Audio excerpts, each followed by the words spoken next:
of electricity price hike in Pakistan.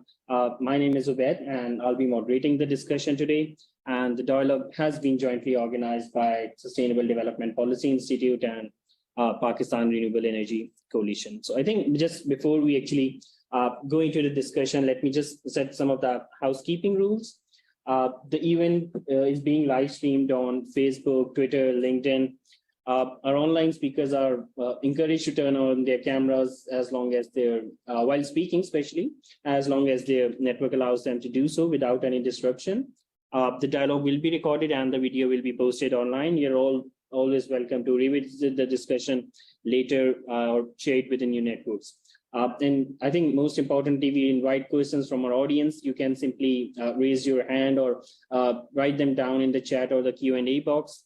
And have the chat box open in the window, as well as you can also indicate that you want to speak by, just like I mentioned, raising your hand.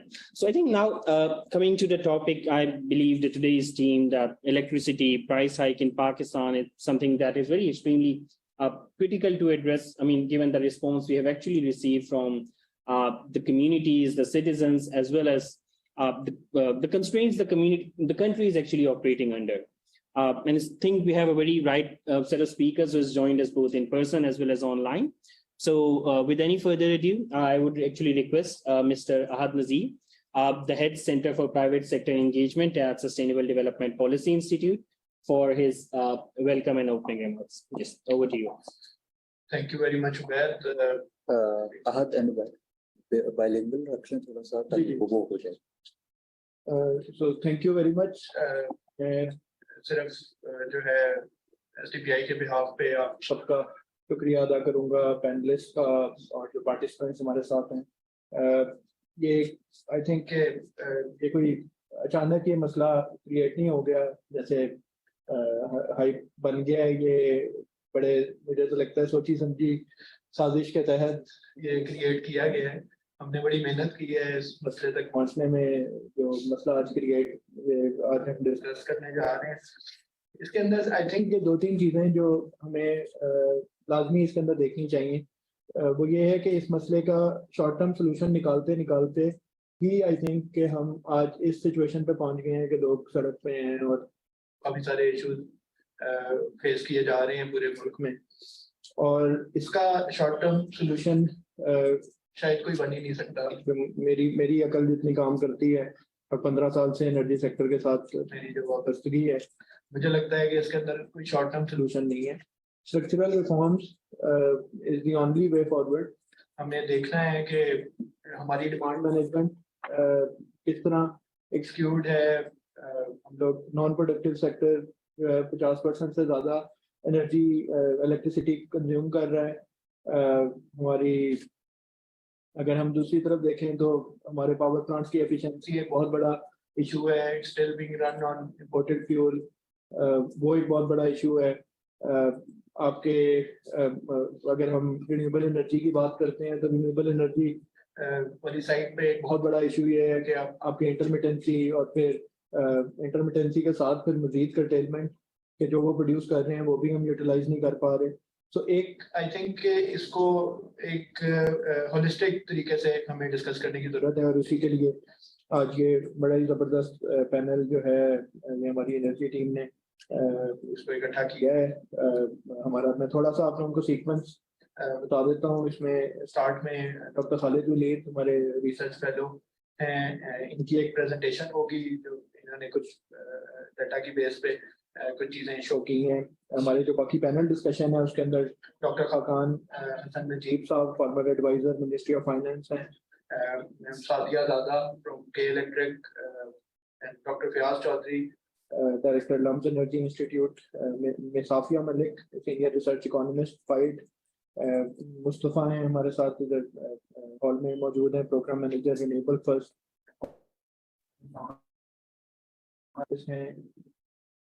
Spread count के।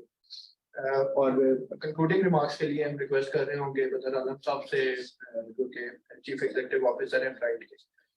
सो I hope कि ये जो basic objectives थोड़े से मैंने outline करने की कोशिश की है आसान जुबान में, इनको मद्देनजर रखते हुए एक सोल्यूशन ओरिएंटेड माइंडसेट के साथ हम इस डिस्कशन को लेके आगे चलते हैं। तो बैक टू यू। जी शुक्रिया हाथ साहब। आई थिंक एक आध पॉइंट्स जहाँ पे बहुत क्रिटिकल हाईलाइट हुए हैं। ओवरऑल अगर प्रॉब्लम को देखें तो एक चीज जो बहुत कॉमनली आई थिंक हमारे सामने आ रही है वो हमारे पास एक IMF का कंडीशनैलिटी प्रोग्राम है, बट दिस इज समथिंग जो कि हमारे पास बिल्कुल is just coming up recently. Overall पूरी प्रॉब्लम को देखें तो that's very circular in nature, जिसके अगेन हम if you talk about the roots that go into the governance structure of Pakistan's energy sector as well as other things. So I mean, agar, even if we actually look at what the caretaker government is actually doing, I mean, there is no easy solution perhaps going forward from this point as well. So I mean, कोई भी एक workable course of action हमारे पास यहाँ से निकलेगा तो that would actually require interventions supply side के ऊपर भी, demand side management के ऊपर भी, and I mean the idea is that initially what we're looking at things is कि हमने इन सारे जो भी हमारे पास recently challenges आ रहे हैं, we have actually put up a very good pressure on the consumers, and that is also actually depicted in the form of the different protests we're actually observing all across the country as well. So I think the situation, the problem or the solution actually lies in planning for short, medium and long term. I mean, so that this enigma of electricity tariffs can be actually solved very quickly. So हमारी जो basic consultation है, इसके जो key objectives होंगे, that would be initially to underline what are the actual reasons, ठीक है, just going behind above the reasons जो कि हमें सामने नजर आ रहे होते हैं कि what have we been doing wrong for since very long time. इसके साथ हमारे पास हमने ये भी देखना है कि what could be the actually role of Pakistan supply and demand dynamics, energy mix, how that is actually contributing to the energy crisis. जो हमारे existing regulatory reforms वगैरह हैं उनकी effectiveness के ऊपर and how they can actually address the price instability issues. Reform measures हमारे पास supply side के ऊपर, demand side के ऊपर, and how that can actually be addressed. So in the basis of that, under that, we have actually gathered a very right side of set of panelists in this. But I think just before we actually go towards the panel discussion, I'll actually be requesting Dr. Khalid Waleed. Dr. Khalid Waleed is currently working as a research fellow at Sustainable Development Policy Institute for his presentation, which he will be highlighting some of the underlying reasons of what is actually happening, why is it happening, and potentially what could be the solutions going forward from this point. So with this, I'll actually hand it over to you, Dr. Khalid. Thank you. Thank you so much, Brad. Thank you so much everyone for joining in. ये आज का बड़ा issue है और जैसे आहद ने mention किया कि ये एकदम से नहीं हो गया। हमने इसको जो है वो बड़ी कोशिश के बाद जो है वो ये जो हमारा एक हॉलमार्क है इसको अचीव किया है कि हम इस सिचुएशन पे आ गए। तो इसमें देखते हैं कि क्या हो रहा है electricity tariff hike in Pakistan. Ubaid, thank you so much for the introduction. Thank you so much for all the panelist जिन्होंने ज्वाइन किया। Looking forward to have an very insightful और वेरी एक्शनेबल पॉलिसी रिकमेंडेशंस जो हैं वो इससे निकल रही होंगी। ये हमारा एक ग्राफ है नेशनल यूनिफॉर्म इलेक्ट्रिसिटी टैरिफ का। एक प्रॉब्लम पाकिस्तान में ये भी है कि सबके लिए इलेक्ट्रिसिटी टैरिफ एक जैसा है। बिल्कुल अनलाइक आपकी दूसरी मार्केट्स। अगर आप रियल स्टेट को देखें तो इस्लामाबाद में बिजली, इस्लामाबाद में लैंड का रेट डिफरेंट है, कराची में डिफरेंट है, रूरल एरियाज में डिफरेंट है, सिटीज में डिफरेंट है, लेकिन पाकिस्तान में इलेक्ट्रिसिटी का रेट जो है वो सबके लिए एक जैसा है। ये जो है ग्राफ जो है वो over the period of time electricity tariff को शो कर रहा है डिफरेंट स्लैब्स को। जो सबसे ऊपर वाला रेड कर्व आपको नजर आ रहा है that is for greater than 700 units और इसमें एक एक्सपोनेंशियल इंक्रीज नजर आ रहा है। ये वो टाइम है जब कोविड-19 का पैंडेमिक जो है वो पाकिस्तान में था, ऑल ओवर द वर्ल्ड था। शुरू में टैरिफ जो है वो बिल्कुल यूनिफॉर्म रहा है, एक स्टैग्नेंट है, चल रहा है, लेकिन टुवर्ड्स द एंड जब हम रिकवरी फेज में आए हैं, स्लो डाउन होना शुरू हो गई मार्केट्स और उसके स्ट्रक्चरल इफेक्ट्स जो कोविड-19 के सामने आना शुरू हुए, वो उसकी वजह से टैरिफ जो है वो एक्सपोनेंशियली इंक्रीज होना शुरू हुआ, followed by Russia Ukraine conflict, जिसकी वजह से आपके प्राइमरी फ्यूल सप्लाईज जो हैं वो महंगी होना शुरू हो गई। कोल का रेट बड़ा ज़्यादा हो गया, इंपोर्टेड कोल बड़ा महंगा हो गया, फॉलोड बाय डॉलर प्राइस जो है वो एक्सपोनेंशियली इंक्रीज होना शुरू हो गई। अभी ये $300 जो है वो 300 रुपये पर डॉलर जो है वो क्रॉस हो गया। तो ये एक एक्सपोनेंशियल इंक्रीज आया टैरिफ में और ये इसकी जो रिस्पॉन्सिबल फैक्टर्स हैं वो over the period of time जो है वो एग्रीगेट होते गए और अब हम जो है वो एक एक्सपोनेंशियल इंक्रीज जो है वो देख रहे हैं इलेक्ट्रिसिटी मार्केट में। ये टैरिफ सेटिंग है रेजिडेंशियल कंज्यूमर्स के लिए। अगर आप समझना चाहते हैं कि आपका टैरिफ किस तरह से डिटरमिन होता है तो 4 मेन कंपोनेंट्स हैं जिसमें डिवाइड किया जा रहा है टैरिफ को। चार्जेस जो आ रहे हैं जनरेशन, ट्रांसमिशन, डिस्ट्रीब्यूशन और आखिर में गवर्नमेंट चार्जेस जो हैं वो आपके इंक्लूड होते हैं। इन टर्म्स ऑफ जनरेशन पहली जो चीज़ आ रही है वो एनर्जी की प्राइस क्या है, जो फ्यूल आप एज अ इनपुट यूज करते हैं इलेक्ट्रिसिटी प्रोड्यूस करने में, जनरेट करने में, उसकी प्राइस क्या है, दैट इज एनर्जी प्राइस। और इसमें आपका फ्यूल कॉस्ट आता है, variable operation and management charges जो हैं वो आते हैं। Second thing is capacity price. ये एक बड़ा इशू है पाकिस्तान में, इस पे बड़ी बात होती है। इसको समझने के लिए कुछ इस तरह से समझे कि किसी भी प्रोडक्शन प्रोसेस में 2 तरह की कॉस्ट होती हैं। एक को फिक्स्ड कॉस्ट कहते हैं, ये वो कॉस्ट है जो आपने रेंट की फॉर्म में देनी है, बिल्डिंग रेंट की फॉर्म में देनी है, जो कि देनी ही देनी है independent of your production generation. आप प्रोड्यूस करो ना करो, ये कॉस्ट आपको बेयर करनी पड़ती है। इसके अंदर फिक्स्ड ओएम है, रिटर्न ऑन इक्विटी है, डेट सर्विसिंग है, इंश्योरेंस है, प्रोक्योरमेंट एंड कंस्ट्रक्शन जो भी हो रहा है वो है, कैपिटल फाइनेंसिंग भी इसी में आ जाता है। फ्यूल प्राइस एडजस्टमेंट है, फिर उसके बाद Pakistan power holding limited company जो है या सर्कुलर डेट का जो इंटरेस्ट रेट है वो भी इसमें आ जाता है, एफसी सरचार्ज इसमें आ जाता है। और आप इन चारों हेड्स को जब जमा करते हैं तो आपके पास जनरेशन कॉस्ट जो है वो आपकी इलेक्ट्रिसिटी टैरिफ में रिफ्लेक्ट हो रही होती है। Then coming towards transmission side, transmission में 2 तरह के चार्जेस हैं। एक को आप यूज ऑफ सिस्टम चार्ज कहते हैं कि आपने जो इलेक्ट्रिसिटी जनरेट की है इसको डिस्ट्रीब्यूशन कंपनीज तक पहुंचाने के लिए जो आप ट्रांसमिशन नेटवर्क एनटीडीसी का यूज कर रहे हैं, that cost is the use of system charge. और उसके जो ऑपरेशन एंड मेंटेनेंस चार्जेस हैं वो आ जाते हैं इन टर्म्स ऑफ जब ये डिस्ट्रीब्यूशन कंपनीज के पास आ जाती है then there is energy charge जो कि वो जनरेशन से ही आ रहा है, उसमें एनर्जी प्राइस है, कैपेसिटी प्राइस है, use of system charge NTDC का, और लॉसेस जो हैं वो इसमें आ जाते हैं। देन डिस्ट्रीब्यूशन चार्जेस, जो डिस्ट्रीब्यूशन कंपनीज के एडमिनिस्ट्रेटिव चार्जेस हैं वो इसके अंदर आ जाते हैं, distribution losses, quarterly tariff adjustments, और ये फिर चारों हेड्स जो हैं वो जमा होके डिस्ट्रीब्यूशन चार्जेस जो हैं वो आपके पास बन जाते हैं। In terms of government charges GST collect होता है, इलेक्ट्रिसिटी ड्यूटी जो है वो प्रोविंशियल गवर्नमेंट्स के पास जाती है वो कलेक्ट होता है, और अदर बंच ऑफ चार्जेस हैं जो कि इलेक्ट्रिसिटी की लिए गवर्नमेंट आपसे चार्ज करती है। ये आपका कंपोजिशन है बिल का, रेजिडेंशियल का। इसमें 44% एनर्जी चार्जेस हैं, 17% आपके कैपेसिटी पेमेंट चार्जेस हैं, 30% आप सिस्टम लॉसेस की मद में पे करते हैं, कंज्यूमर पे करता है, फ्यूल प्राइस एडजस्टमेंट में 1.1% and other sort of thing. जो एनर्जी का जो गवर्नमेंट का पोर्शन है दैट इज 17 to 20% जो गवर्नमेंट चार्जेस लेती है, rest is your energy portion जो कि एनर्जी जनरेशन में आता है, कैपेसिटी पेमेंट्स भी उसमें आ जाती हैं। हुआ क्या, एक केस स्टडी हमने की यहाँ पे एसडीपीआई में। ये मैंने एक बिल साइकिल दिखाया है। ये जो आपको ब्लू कलर में नजर आ रहे हैं ये आपके जो लाइट ब्लू हैं ये आपके विंटर मंथ्स हैं। इसमें आप देखें तो इलेक्ट्रिसिटी यूनिट्स या इलेक्ट्रिसिटी कंजम्पशन जो है वो बड़ी कम है।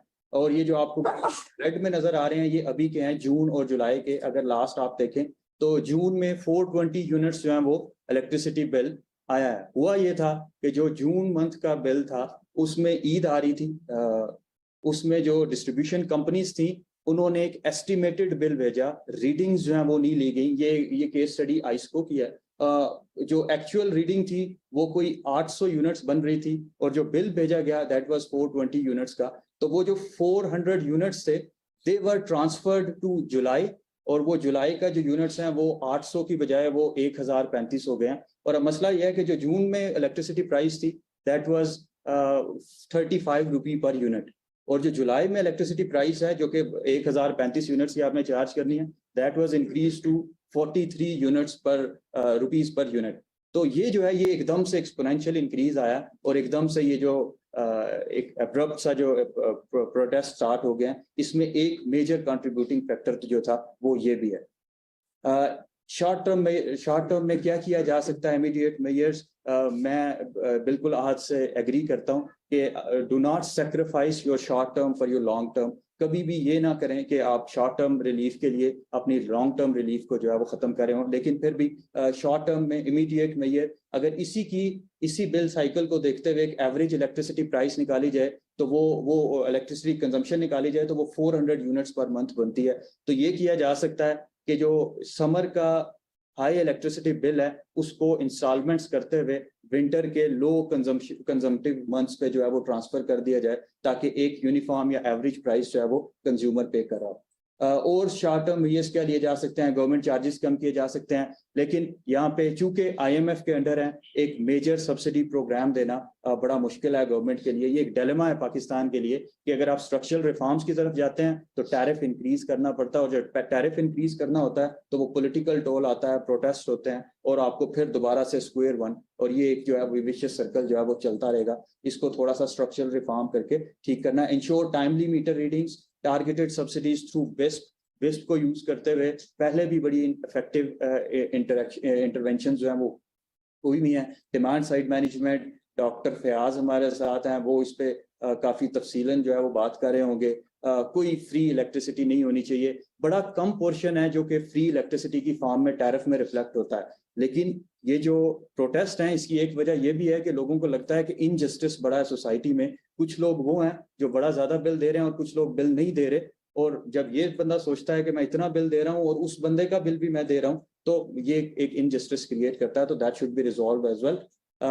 स्ट्रक्चरल रिफॉर्म्स की जरूरत है। ये जो रेड कलर में आपको लाइन नजर आ रही है, ये इंस्टॉल्ड कैपेसिटी है पाकिस्तान की, और ये एक्सपोनेंशियली इंक्रीज हुई है आफ्टर 2013 जब इलेक्ट्रिसिटी क्राइसिस जो है वो पाकिस्तान में आया था। और ये जो आपको व्हाइट लाइन नजर आ रही है ये आपकी पीक डिमांड है। इस पे भी मेरे ख्याल से फयाज चौधरी साहब ज्यादा हाईलाइट कर सकते हैं पीक और विंटर डिमांड पे। ये electricity crisis in terms of accessibility है, जब आपके पास बिजली थी ही नहीं, आपके पास शॉर्टफॉल एग्जिस्ट कर रहा था, लोड शेडिंग बड़ी ज्यादा हो रही थी, और ये अब आके हमने इतनी ज्यादा कैपेसिटी बढ़ा ली कि वो अब जो है वो अफोर्डेबिलिटी क्राइसिस आ गया है कि अब आप उस कैपेसिटी को अफोर्ड नहीं कर सकते। वो कैपेसिटी बड़ी महंगी हो गई है कैपेसिटी पेमेंट्स की फॉर्म में और इंपोर्टेड फ्यूल्स की फॉर्म में। तो ये जो है ये एक गैप हो गया है। इसको इन दोनों क्राइसिस को, एक्सेसिबिलिटी वर्सेस अफोर्डेबिलिटी, दोनों को होलिस्टिकली देखने की जरूरत है। ये एक capacity payments versus fuel prices का एक पाई चार्ट है।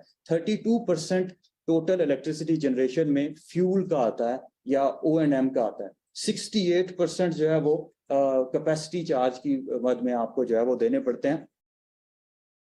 एक और capacity charge per unit generated, सबसे सस्ता गैस पड़ता है, लेकिन गैस के साथ प्रॉब्लम यह है कि गैस रिजर्व्स डिप्लीट हो रहे हैं पाकिस्तान में। इंपोर्ट करेंगे तो वही चीज के वो वोलेटाइल हो जाएगा। हाइडल, बगास, लोकल कोल, सोलर, न्यूक्लियर, इंपोर्टेड कोल, FO और RLNG, ये जो रेड में आपको नजर आ रहे हैं ये थर्मल फॉसल फ्यूल्स हैं, और ये सारे के सारे in terms of capacity payments इनके चार्जेस जो हैं वो बड़े ज्यादा हैं। इसी तरह से अगर मीडियम टर्म्स की बात करें तो हमें एक और काम करना है मीडियम टर्म में, और जो कि मुश्किल काम है लेकिन किया जा सकता है। गवर्नमेंट का इसमें बड़ा रोल होगा कि रीनिगोशिएट किया जाए परचेजिंग पावर एग्रीमेंट्स को। जिस तरह से आप ये देख रहे हैं कि हाइडल का, बगास का, सोलर का, न्यूक्लियर का ये रेट्स बड़े कम हैं, लेकिन ये लोकल कोल, इंपोर्टेड कोल, फर्नेस ऑयल और RLNG ये बड़े ज्यादा हैं। तो हमें जो है वो इस चीज को भी देखने की जरूरत है कि किस तरह से रीनिगोशिएट करके इस टैरिफ को कम किया जाए और रिन्यूएबल एनर्जी पे जाया जाए, वेरिएबल रिन्यूएबल एनर्जी पे जाया जाए। एक और मीडियम टर्म मेजर्स में डिमांड साइड मैनेजमेंट, ये एक बड़ा प्रॉब्लम है पाकिस्तान में कि हम डॉलर्स में बिजली खरीदते हैं, डॉलर्स में फ्यूल खरीदते हैं और बिजली जनरेट करते हैं और उसको रेजिडेंशियल सेक्टर में दे देते हैं। ये जो येलो कलर में आपको पीक नजर आ रही है ये पाकिस्तान की है और ये रेजिडेंशियल सेक्टर की कंजम्पशन है। आप 48% अपना रेजिडेंशियल साइड पे इलेक्ट्रिसिटी यूज करते हैं और it is contrary to India, China and world trend. बाकी सभी जगहों पे इंडस्ट्री में ज्यादा इलेक्ट्रिसिटी यूज होती है। पाकिस्तान डॉलर्स में बिजली खरीद के वी कंज्यूम इट फॉर और कंजम्पटिव पर्पसेस, हम अनप्रोडक्टिव रीजंस के लिए जो है वो इलेक्ट्रिसिटी कंज्यूम कर रहे होते हैं। एक और चीज मीडियम टर्म मेजर में डिस्कोस को करने की जरूरत है, डिस्ट्रीब्यूशन कंपनीज को। रिकवरी लॉसेस पेस्को के बड़े ज्यादा हैं और ये टोटल 550 बिलियन रुपी पर ईयर बनते हैं और हमारा जो फेडरल PSDP है, पब्लिक सेक्टर डेवलपमेंट प्रोग्राम है, वो 900 बिलियन का है। मीन हमारी जो डेवलपमेंट एक्सपेंडिचर है वो 900 बिलियन है और अगर रिकवरी लॉसेस को देखें या बिल्स लॉसेस को देखें तो 550 billion means 50% of your PSDP वो जो है वो इसके बराबर होता है। और अगर ये ना हो तो हम अपनी डेवलपमेंट पे ये वाले खर्चे कर सकते हैं। एक और चीज यही वही चीज कि इलेक्ट्रिसिटी रिसीव जो है वो होती है, फिर उसके बाद सिस्टम लॉसेज आ जाते हैं, डिस्ट्रीब्यूशन बिजनेस कॉस्ट आ जाती है, O&M कॉस्ट और अदर कॉस्ट, और ये जो है ये रिफ्लेक्ट होते हैं फिर ओवरऑल टैरिफ में और ये बड़ा ज्यादा हो जाता है। मीडियम टर्म में और क्या करने की जरूरत है, मार्केट लिबरलाइज करने की जरूरत है, कंपटीशन इंश्योर करने की जरूरत है।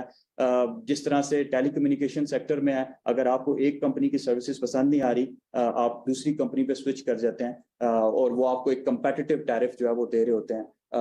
ये एक पब्लिक गुड है electricity, once it is provided, इसकी मार्जिनल कास्ट कंज्यूमर्स के लिए जीरो हो जाती है। जो वो कंज्यूमर्स जो कि फ्री राइडर्स हैं उनके लिए जीरो हो जाती है। तो ये एक इंसेंटिव क्रिएट करता है कि आप जो है वो बिजली चोरी करें, तो उसको जो है वो खत्म करने की जरूरत है। किस तरह से खत्म किया जा सकता है?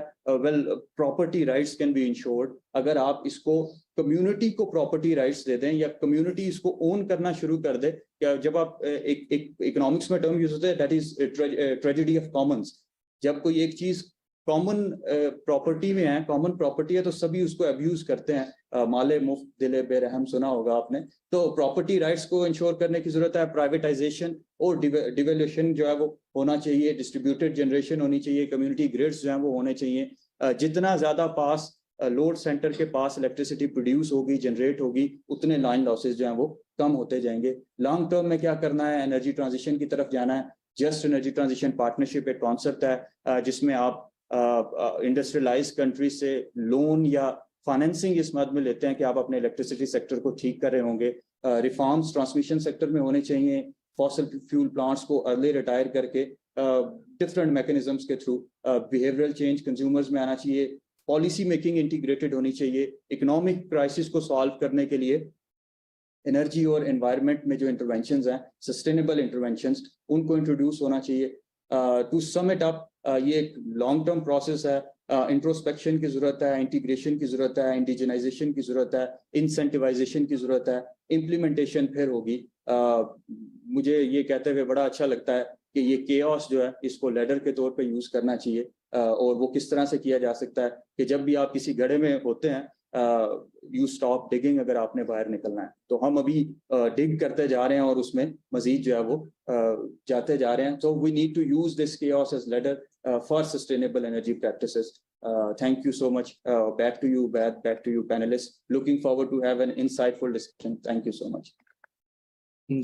Thank you so much, Dr. Khalid, firstly for highlighting the vicious cycle we're currently in. I mean, definitely the challenges are there, have to be addressed, and we need to do something as quickly as possible. But now coming towards, I think the panelists, we'll actually be starting from Ms. Sadia Dada. Ms. Sadia Dada is currently the Chief Marketing and Communications Officer at K Electric. She has over 15 years of experience with diverse range of sectors, including in energy, FMCG, finance services, as well as utility and telecommunications.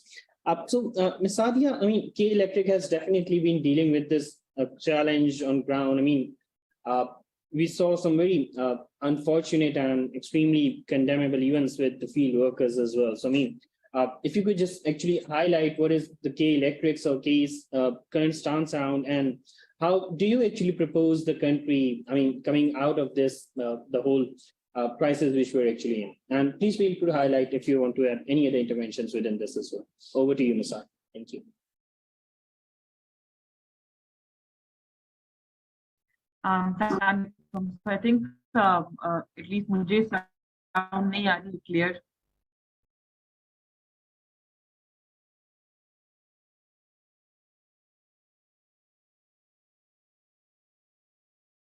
मेरे ख्याल से हमारी तरफ से problem है, उनके signals ठीक।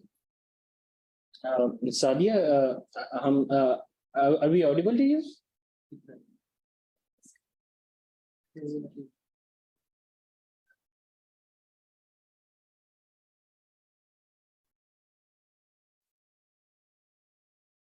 might have to reconnect क्योंकि उनकी स्क्रीन हैंग हो गई है।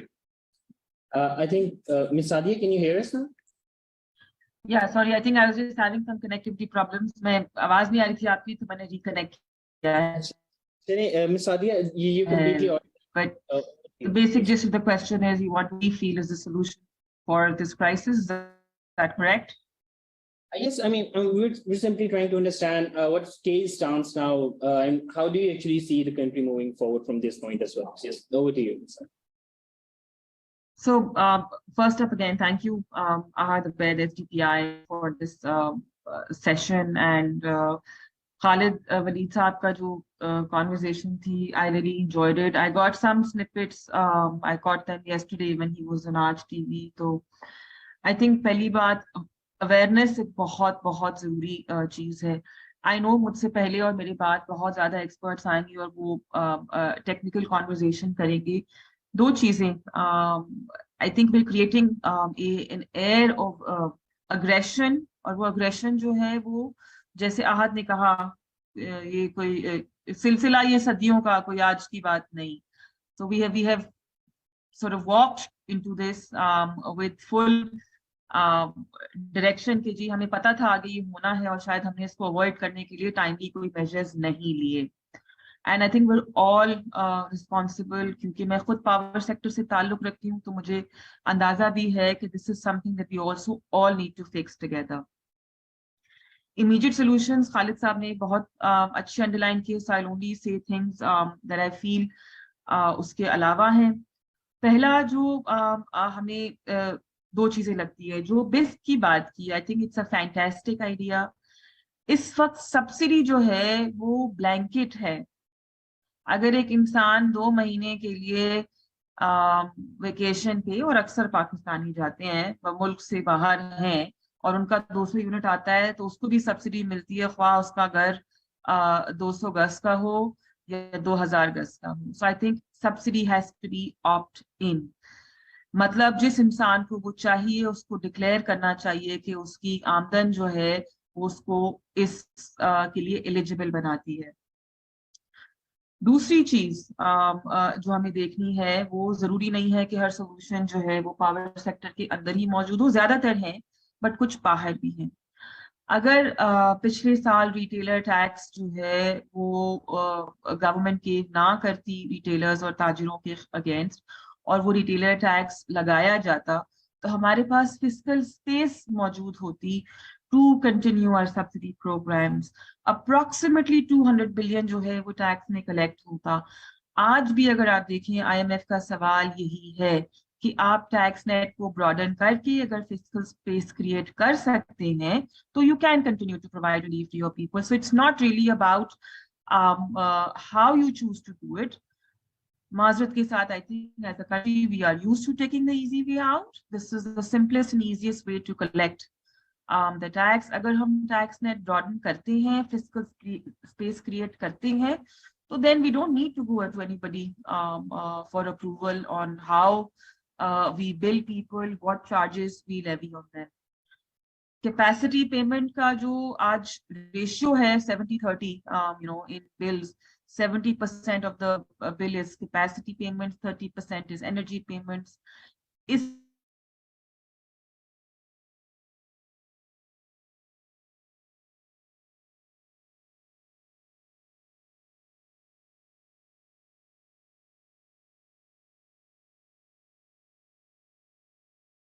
sorry, I think I got disconnected. I'm going to continue. So capacity payments जो हैं ये 70% आज है इलेक्ट्रिसिटी बिल्स का, and 30% is energy charge that customers are paying. इसका फिलहाल फौरी तौर पर कोई हल नहीं है अदर देन व्हाट खालिद साहब said, and that's a long and arduous process. एक चीज जो हमने जरूर गवर्नमेंट को सजेस्ट की है वो ये है कि अगर प्रोटेक्टेड कस्टमर्स को रिलीफ दिया जाए, so right now 1 unit out and you become unprotected for the next 6 months. अगर उसमें relaxation हो, उसका भी almost 200 billion का impact है, which means it's going to be an extremely difficult ask. A second suggestion is कि इस वक्त भी मुल्क में captive या national gas के ऊपर captive power जो है वो बिजली बना रहा है. We all know 30% efficiency पे ये plants चलते हैं और स्पेसिफिक इंडस्ट्रीज जो है वो उसको अवेल करती हैं.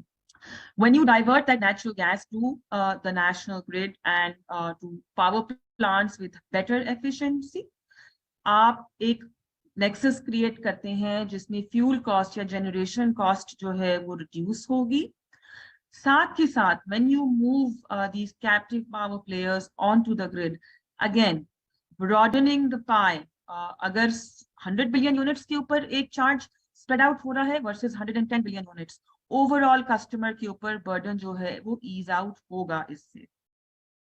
This is something that can be done, at the stroke of the hour. You just have to implement it. KG natural gas should be diverted to power plants. I don't know what's preventing this. Well, actually, I do have an idea, but we're all intelligent people, so we can make that assessment. I do want to make one final point, and this is from a conversation that I've been having with people. Mera ताल्लुक communication से है. I work with people.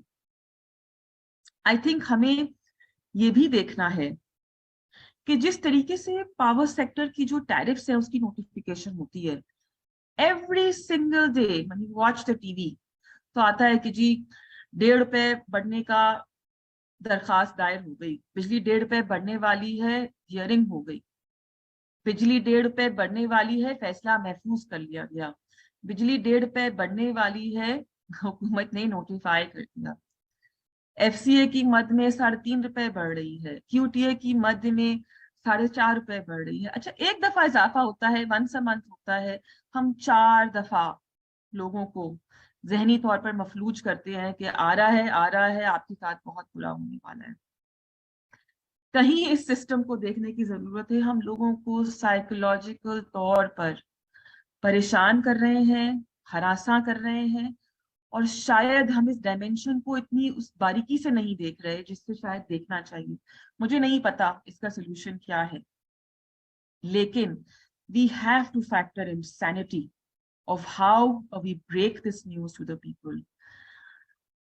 जो बयानात आते हैं directing the anger towards वापटा मुलाजिमीन, towards KE के अमले, तशद्दुद भी हो रहा है, पूरे मुल्क से वो इमेजेस आ रही हैं और उसको माजरत के साथ सेलिब्रेट भी किया जा रहा है, काफी सर्कल्स के अंदर इंडोर्स भी किया जा रहा है. This is really creating an us versus them scenario, जिसको हमें मिलकर कंडेम भी करना है, अवॉइड भी करना है और रिजॉल्व भी करना है. I am gonna and here and let the conversation move forward. Thank you so much, Ms. Sadi. I think along with other interventions very rightly pointed out, this is, an unfortunate state of events, और इन मसलों को भी, इस awareness को भी sort of हम लोगों ने ही मजीद बेहतर करना है. तो I think just to highlight some of the very key pertinent points to mention along with the awareness, income declaration, retailer tax broadening, how we can actually broaden the tax net as well, how we can actually provide relief to the protected consumers further. And again, just like you point out, some issues with the gas and power captive projects as well. So I think, again, another point which is actually coming up here is that perhaps we need to also discuss what the short-term solutions are. And this is where, I'll be coming to Dr. Fayaz Chaudhry. Dr. Fayaz is currently working as the director at Lumps Energy Institute, and he has, everyone definitely knows Dr. Fayaz. He has over 35 of experience. He has been working for all the time in the power sector. So Dr. Fayaz, you have been talking about the demand side management, the capacity payment issues for long now. And believe me, I think we have actually reached a point जब हमारे पास शायद कोई मजीद बहुत options अब नहीं हैं. So इस electricity pricing के crisis के अंदर, how do you actually see energy efficiency, demand side management, conservation, how they can actually play an impactful role, and along with any other interventions you actually wanted to highlight through this platform, and what should the government or the different other stakeholders should do at this point? So yes, over to you, Dr. Fayaz. Thank you. Again, thank you, Beth. मैं काफी माशाल्लाह मुझे लड़ने का भी मौका मिला है डॉक्टर खालिद साहब से, जो उन्होंने प्रेजेंटेशन दी, और उसके में थोड़ी ऑब्जर्वेशंस भी हैं, और इसी तरह ma'am Sadia, she spoke well and summarized the situation. लेकिन वो जो हम सारी, क्योंकि I was part of the board, आपको जैसे पता है, along with खाकान अजीब साहब, वो भी हमारे साथ पैनलिस्ट हैं as chairman procurement committee of CPPA. तो ये उस वक्त आज की बात नहीं है सबने जैसे ये रिकग्नाइज किया कि हमें जी पता तो चल रहा था, हाँ जी कुछ होने वाला है, ठीक है, लेकिन की होने वाला है, ठीक है, तो वो उसको क्वांटिफाई हर बंदा नहीं कर सका ओवर द लास्ट 5-6 ईयर्स, लेकिन ऐसी बात नहीं है, इसको क्वांटिफाई किया जा चुका।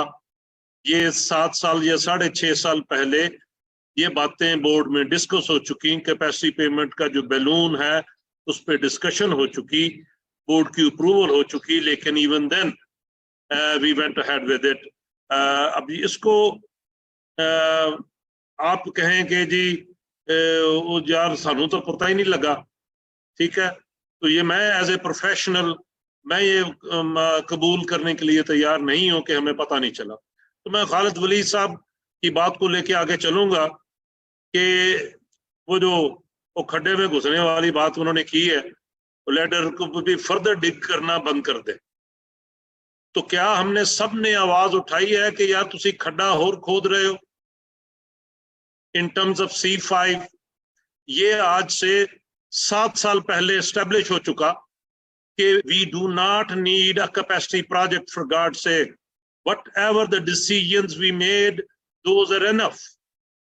वो कहते थे ब्रेक पे पैर रखो, ठीक है, तो वो जो कैपेसिटी जो आप दे रहे हैं, पहले तो ये देखना है कि उस वक्त भी ये बातें हुई कि ये क्यों है, मैं किस चक्कर में मैंने जीरो लोड शेडिंग का जो नारा पॉलिटिकल लगाया है, और उसको मीट करने के लिए मेरे पास मतलब क्या मेरे पास इतनी चादर है जितने में मैं पैर फैला रहा हूं?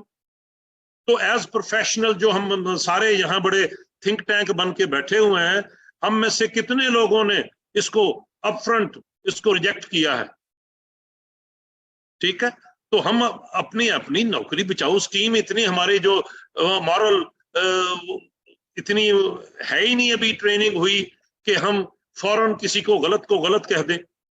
तो पहले तो ये हमें देखना है कि अब व्हाटएवर हैज हैपेंड, लेकिन अभी से वुड फर्दर डिग करना बंद कर दें, और अगर कोई डिग कर रहा है तो उसको गर्दन से उसको पकड़ के या उसको मीडिया से, मतलब मैं उसको हर जगह उसको उस बात को उस डिसीजन को गलत किया जाए कि ये बात ठीक नहीं, I do not need a capacity project for God से। और ये मैं जो बात करने लगा हूं वो मैं कौन सी कैपेसिटी की बात कर रहा हूं, मैं किसको सर्व कर रहा हूं? तो मैं अपनी इंडस्ट्री तो मेरी अभी आपने नंबर दिखाए हैं 50%, बाकी दुनिया में हम बैठे हैं 20% पे। Can you really sustain this model? आप अगर डोमेस्टिक को, अभी आप ही के ग्राफ जो आपने खालिद साहब दिखाए हैं, डोमेस्टिक और अगर कमर्शियल को इकट्ठा कर दूं इस साल के नंबर, वो ओवर 65% है। अच्छा, तो जब 65% मैं बैठ के जो मैं कहता होता हूं कि दीवारें ठंडी कर रहा हूं और इंपोर्ट बिल करके, तो हमें इन पहले तो जो डिगिंग है वो बंद करें। अब आते हैं सोल्यूशन की तरफ। अभी हमने बात की कि जी हम इंडिजिनाइजेशन की बात करें, हम बाकी, और हम खुद कह रहे हैं कि हमारा फ्यूल कास्ट जो कंपोनेंट है वो 30% है। ओ भाई मैं हुण तवज्जो उधर करा कि 70% करा, तो अगर मैं थोड़ी सी, वो कहते हैं ऊंट से छाननी उतार लेंगे, क्या उसका वजन हल्का हो जाएगा? अभी मैं आपको, अगर मुझे शेयर करने की इजाजत दें, तो अभी जो नेपरा ने जो नंबर सामने किए हैं वही नंबर प्रेजेंट किए हैं खालिद साहब ने। मैं जरा और पर्सपेक्टिव से वो नंबर दिखाना चाहता हूं। मैं ज्यादा टाइम नहीं लूंगा, तो मुझे 2-4 मिनट और दे दें। जी प्लीज डॉक्टर साहब आप शेयर कर लें।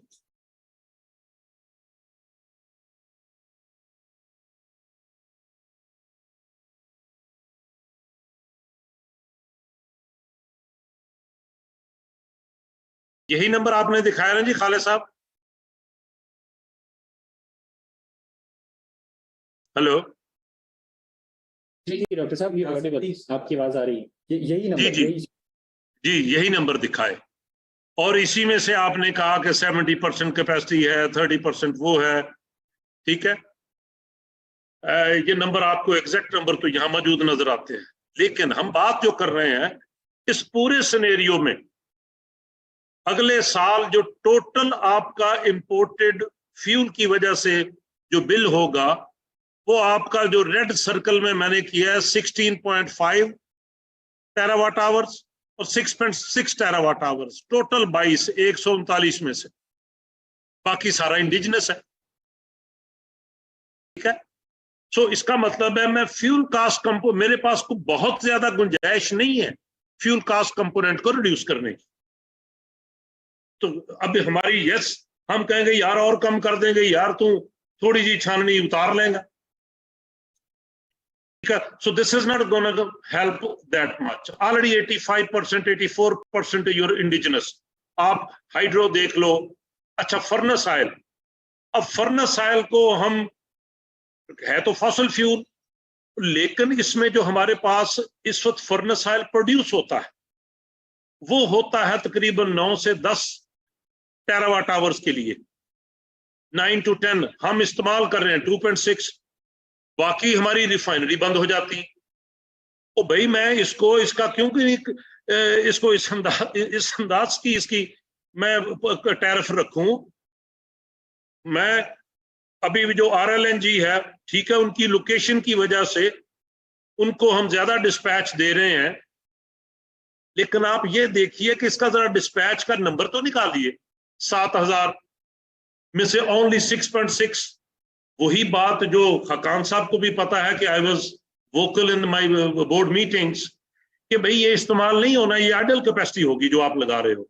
और वही हुआ कि भी बाकियों प्लांट्स को सामने रखते हुए, लेकिन अभी भी इसका डिस्पैच कम करके तो आप फर्नेस ऑयल को, अब वो फर्नेस ऑयल अपेरेंटली तो सस्ता लगता है, या कम से कम उसका अगर फ्यूल कास्ट कंपोनेंट देखिए फर्नेस ऑयल का, वो 23 रुपए 74 पैसे है और RLNG 23 पे 55। वो कितना का फर्क है यार, चंद पैसों का। इसको फर्नेस ऑयल अपने कर दी खेती, इसको जरा और नीचे कर लो, क्या प्रॉब्लम है इसमें। तो हमने वो इंपोर्ट बिल भी कम कर सकते हैं जो RLNG है। अगर मैं फर्नेस ऑयल को ज्यादा चलाता हूं, मेरे पास 8000 लगा हुआ है, भले उसकी एफिशिएंसी कम है, लेकिन ये सारा जो टैरिफ है उन सब चीजों को कंसिडर करके है। थोड़ा सा उसकी रेट में कम कर दूं तो मैं 2.6 से इसको 8-9 पे ले जाता हूं तो मेरा इंपोर्ट बिल कम हो जाएगा। सो this is one of the recommendations. अच्छा, दूसरी जो बात, ये तो हो गई फ्यूल के एतबार से, आप कह लें तो, सॉरी मैं जरा अगली स्लाइड भी आपको दिखा दूं। ये तो मैंने वो जो कैलकुलेशंस की हुई है, कैपेसिटी पेमेंट कब होगी, क्या होगी, 275 से क्या होगा, डॉलर का इम्पैक्ट भी है। तो ये जो फर्नेस ऑयल की मैंने, अब ये मैं बात करना चाह रहा हूं, ये हर जगह मैं दिखाता हूं और मैं चाहता हूं कि हमारे उन पार्टिसिपेंट्स जिसमें से, अब ये देख लें कि हमारी 8000 बेस लोड है, ये आज का रिकॉर्ड नहीं है, वो भी 8000 पिछले साल हुआ था और पीछे 7000 से कभी नहीं बढ़ा। पीक डिमांड हमारी सर्दियों की 12000 है। गर्मियों में हमने सप्लाई किया, जो बाबा रौला डालते हैं जी TND नहीं अवेलेबल, ये मसला वो मसला, वो भी बात झूठ है।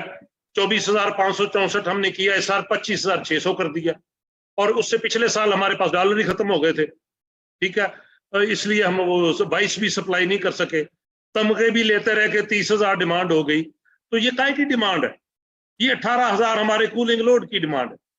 ठीक है जी, अब हमें इससे जान छुड़ानी है, तो हम जो कैपेसिटी पेमेंट जो हम डिग और किए जा रहे हैं, उस डिगिंग की जो रैशनल है कि क्यों डिगिंग बंद करनी है, कि मुझे कूलिंग लोड को और सप्लाई नहीं करना है। I will not let the peak demand increase.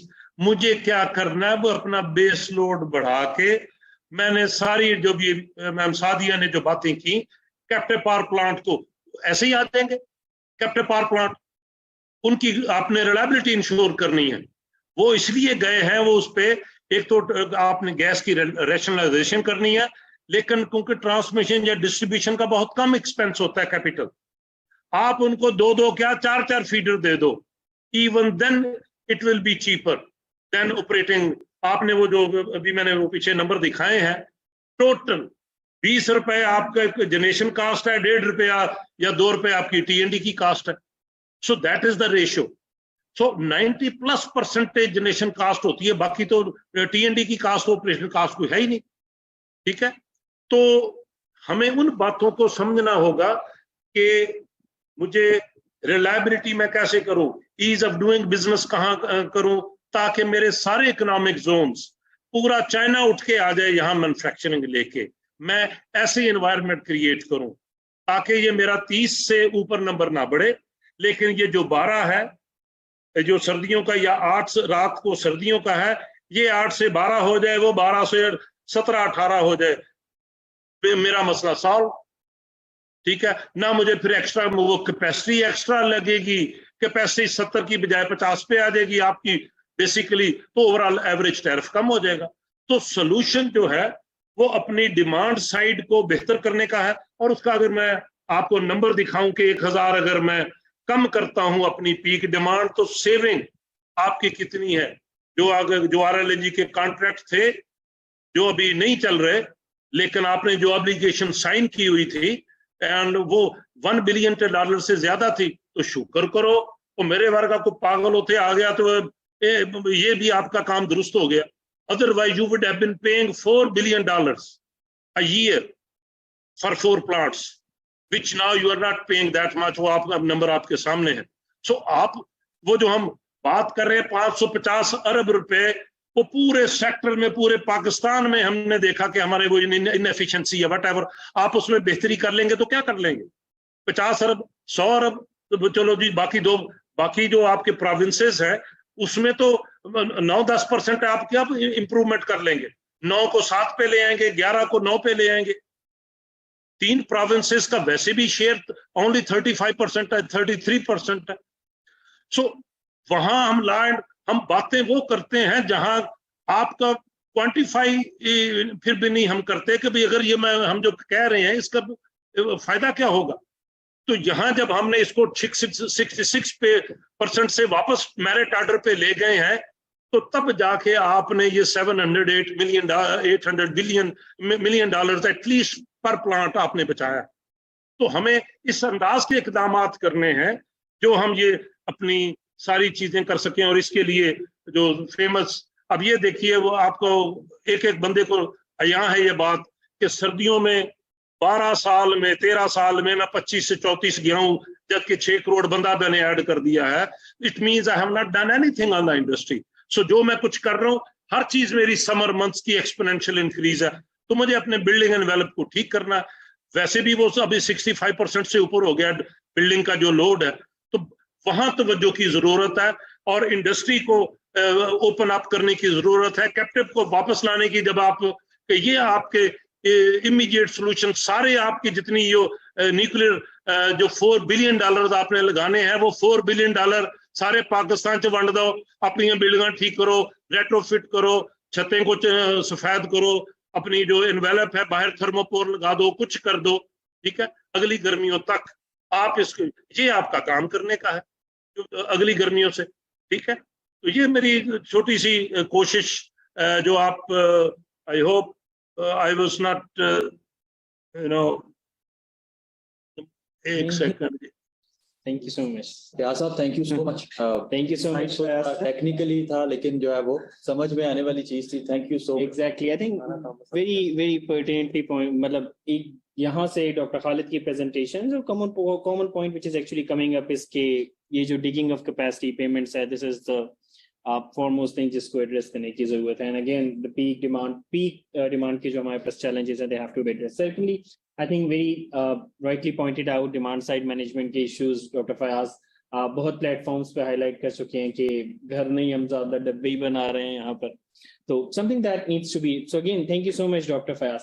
But I think just linking this challenge with another crisis जिसकी वजह से I mean the situation that actually came up is जो कि हमारे पास एक ग्लोबल रीजनल टर्मोइल की वजह से हमारे पास कुछ सप्लाई चेन प्रेशर्स के ऊपर, एनर्जी सप्लाई चेन के ऊपर कुछ काफी सिग्निफिकेंट प्रेशर्स आए. एंड आई थिंक इसी को we can also link with another of the challenges that is the जो हमारे पास structural and governance issues within energy sector still persist कर रहे हैं. So we have two very relevant speakers. I will initially request Osama Rizvi Saab. Osama Saab is an energy market analyst at Primary Vision, and he's also a co-founder of an international NGO, UIN Global, that is actually working to promote pluralistic societies across the world and focusing on all the relevant SDGs.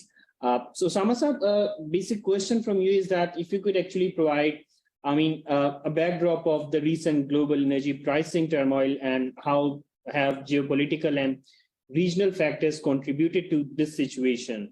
And we're very interested in understanding the origins of this turmoil and how it has actually cascaded across the world. And talking in the context of Pakistan, how the turbulence in the global energy pricing has affected Pakistan's energy landscape, economic instability, and the overall development. And are there any specific instances that actually highlight the interconnectedness of this global energy market with Pakistan's recent energy policies? So yes, over to you, Osama. Thank you so much for joining us. Thank you so much, Jikya. Am I audible? Yes, perfectly. Thank you, Ji. First of all, thank you so much for giving me this opportunity to share my thoughts. I learned a lot abhi tak, specifically technical point of views काफी पता लगे. But जैसे आपने भी question में पूछा मेरे से, एक बड़ा ही important अगर आप equation बनाएं या आप composition देखें, तो कुछ domestic factors होंगे और naturally and obviously कुछ international factors भी होंगे इस सब crisis के अंदर. मेरा फोकस उन्हीं इंटरनेशनल फैक्टर्स पे होगा. ये तो थोड़ा सा मैंने अपना शेयर करना है अभी आपके साथ.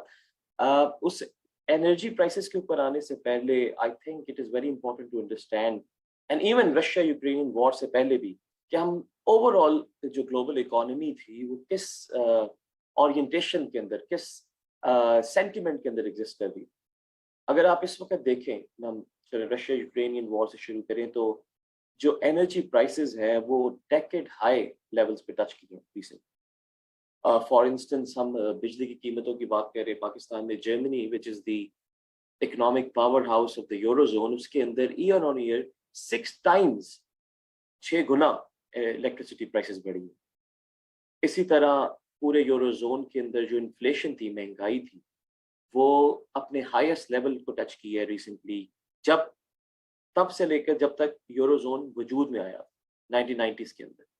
यूएस के अंदर अगर आप देखें, inflation 40 years high. Across the world developed countries के अंदर इन्फ्लेशन 40 इयर्स हाई. तो ओवरऑल पिछले 2 या 3 सालों से जो ग्लोबल इकोनॉमी है वो हाईली इन्फ्लेशनरी इन्वायरमेंट के अंदर एग्जिस्ट कर रही है. अब पाकिस्तान नेचुरली इसी ग्लोबल इकोनॉमी का पार्ट है, तो इट इज़ क्वाइट इम्पॉसिबल कि अगर हम ये सोचते कि पाकिस्तान के अंदर इन्फ्लेशन बिल्कुल भी स्पिल ओवर ना करती. इसकी इंटेंसिटी क्या होती है, किस हद तक इसको इफेक्ट करना चाहिए, that is debatable of course. और नेचुरली आपको 100% नहीं तो कम से कम 50% तो पॉलिसी मेकिंग के थ्रू, एंटिसिपेशन के थ्रू, पॉलिसी मेकिंग का मेन काम एंटिसिपेशन होता है, एंटिसिपेशन के थ्रू इसको मैनेज किया जा सकता था, एंड मैनेजेबल है. Coming back to the inflationary cycle, even before Russia Ukrainian war, अगर आप रिसेंट 2014-2015 की वो सऊदीज वर्सेस शेल जो यूएस में था, उनकी प्राइस वॉर देखें, तो उसके अंदर ग्लोबल ऑयल डायनामिक्स के अंदर, ग्लोबल एनर्जी मार्केट्स के अंदर काफ़ी चेंजेस आए. To cut the long story short, कभी सबसे पहले तो प्रोडक्शन इंक्रीज हुई, प्राइसेस डिक्रीज हो गई, उसके बाद प्रोडक्शन कट्स आए ओपेक के, और प्राइसेस फिर इंक्रीज हो. इसी दौरान डिमांड और सप्लाई के जो डायनामिक्स थे वो भी चेंज हुए. जो कैपेक्स, कैपिटल एक्सपेंडिचर होता है एनर्जी के अंदर, वो ड्रेस्टिकली नीचे आया, रिड्यूस हुआ, जिसकी वजह से डिमांड बढ़ती गई लेकिन सप्लाई उसको मैच नहीं कर सकी, और प्राइसेस जो थे सस्टेनेबली हाई रहने लग गए. अब आप Aahista Aahista Russia Ukraine war की तरफ आ रहे हैं. जब रशिया यूक्रेन वॉर हुई तो उसने ये ऑलरेडी एग्जिस्टिंग ट्रेंड को एक्सेसरेट कर दिया. मतलब हम ये नहीं कह सकते कि ये सब कुछ खाली रशिया यूक्रेन वॉर की वजह से हुआ, ये ट्रेंड्स ऑलरेडी एग्जिस्ट करते थे. पाकिस्तान का इससे कैसे ताल्लुक है? पाकिस्तान का इससे ताल्लुक डायरेक्टली इससे बनता है. देखें, हम अपनी 40% पावर जनरेशन ऑलमोस्ट उसकी जो नीड है वो इंपोर्ट करते हैं. हमारा मेन इंपोर्ट बिल ऑयल का होता है. अगर out of the energy mix 60% fossil fuels, out of that जो नेचुरल गैस LNG और जो कोल हम यूज करते हैं फॉर इलेक्ट्रिसिटी जनरेशन स्पेसिफिकली, 25 से 30% उसमें इंपोर्टेड नेचुरल गैस का पोर्शन है, 70 से 75% इंपोर्टेड कोल का पोर्शन है। तो इस छोटी सी चीज से आपको एग्जैक्टली पता लग सकता है कि हमारा पाकिस्तान का इस ग्लोबल एनर्जी डायनामिक से, ग्लोबल एनर्जी प्राइसिंग लेवल से क्या ताल्लुक है। अब रिसेंटली रशिया यूक्रेन वॉर के बाद जो एलएनजी है स्पेसिफिकली, उसकी प्राइस, उसकी जो डिमांड है यूरोजोन में, वो 60% बढ़ गई एक साल के अंदर। व्हाट इट मीन कि जो टोटल पूल था एलएनजी का, जो हम पाकिस्तान या दूसरे डेवलपिंग कंट्रीज के लिए अवेलेबल था, वो श्रिंक हो गया क्योंकि वो यूरोप उसके ऊपर बिड करने लग गया। एलएनजी प्राइसेस हाईएस्ट लेवल पे पहुंच गई। हम सबको पता है कि पाकिस्तान काफी बार we failed to secure an LNG supply recently for the month of February, right? And इस पूरे सिनेरियो के अंदर हम कैसे इमेजिन कर सकते हैं कि जब हमने अपने आप को इन सब एक्सटर्नल शॉक से इंसुलेट नहीं किया, तो इंटरनली हम जो भी कर लेते और internal solutions, let's be honest, बहुत ज़्यादा शॉर्ट टर्म है भी नहीं, क्योंकि जो मेस अप है वो इस लेवल का है कि हमें लॉन्ग टर्म सॉल्यूशंस ही लेने पड़ेंगे। इंटरनल शॉर्ट टर्म में कुछ मैनेजमेंट तो की जा सकती है, लेकिन जो मेस अप है, जब आप पॉलिसी डिसीजंस को डिले करते हैं तो नेचुरली उनकी अपॉर्चुनिटी कॉस्ट आपको बियर करनी पड़ती है। There is no other way. आप पॉपुलर मेजर्स लें, आप जो मर्जी कर लें फिलहाल मैनेज करने के लिए, but they will keep रीसर्फेसिंग, right? तो ये पूरा का पूरा सिनेरियो है जिसके लिए जस्ट आई थिंक कि जिसको आई डोंट वांट टू से कि इग्नोर किया जाता है, बट एक बहुत इंपॉर्टेंट पार्ट है जिसको आई don't think enough attention is paid to this aspect कि इंटरनेशनली हम लोग इन चीज़ों को क्यों नहीं मैनेज कर पाते। इसके अंदर सबसे पहली चीज़ तो आती है जी हेजिंग। पूरी दुनिया के अंदर जो इंटरनेशनल फर्म्स हैं, let's say ENI, which is one firm which trades about billions of dollars of oil and billions of barrels of oil every year, वो हेजिंग के कॉन्सेप्ट के ऊपर ये सारा किया जाता है। जितना फ्यूचर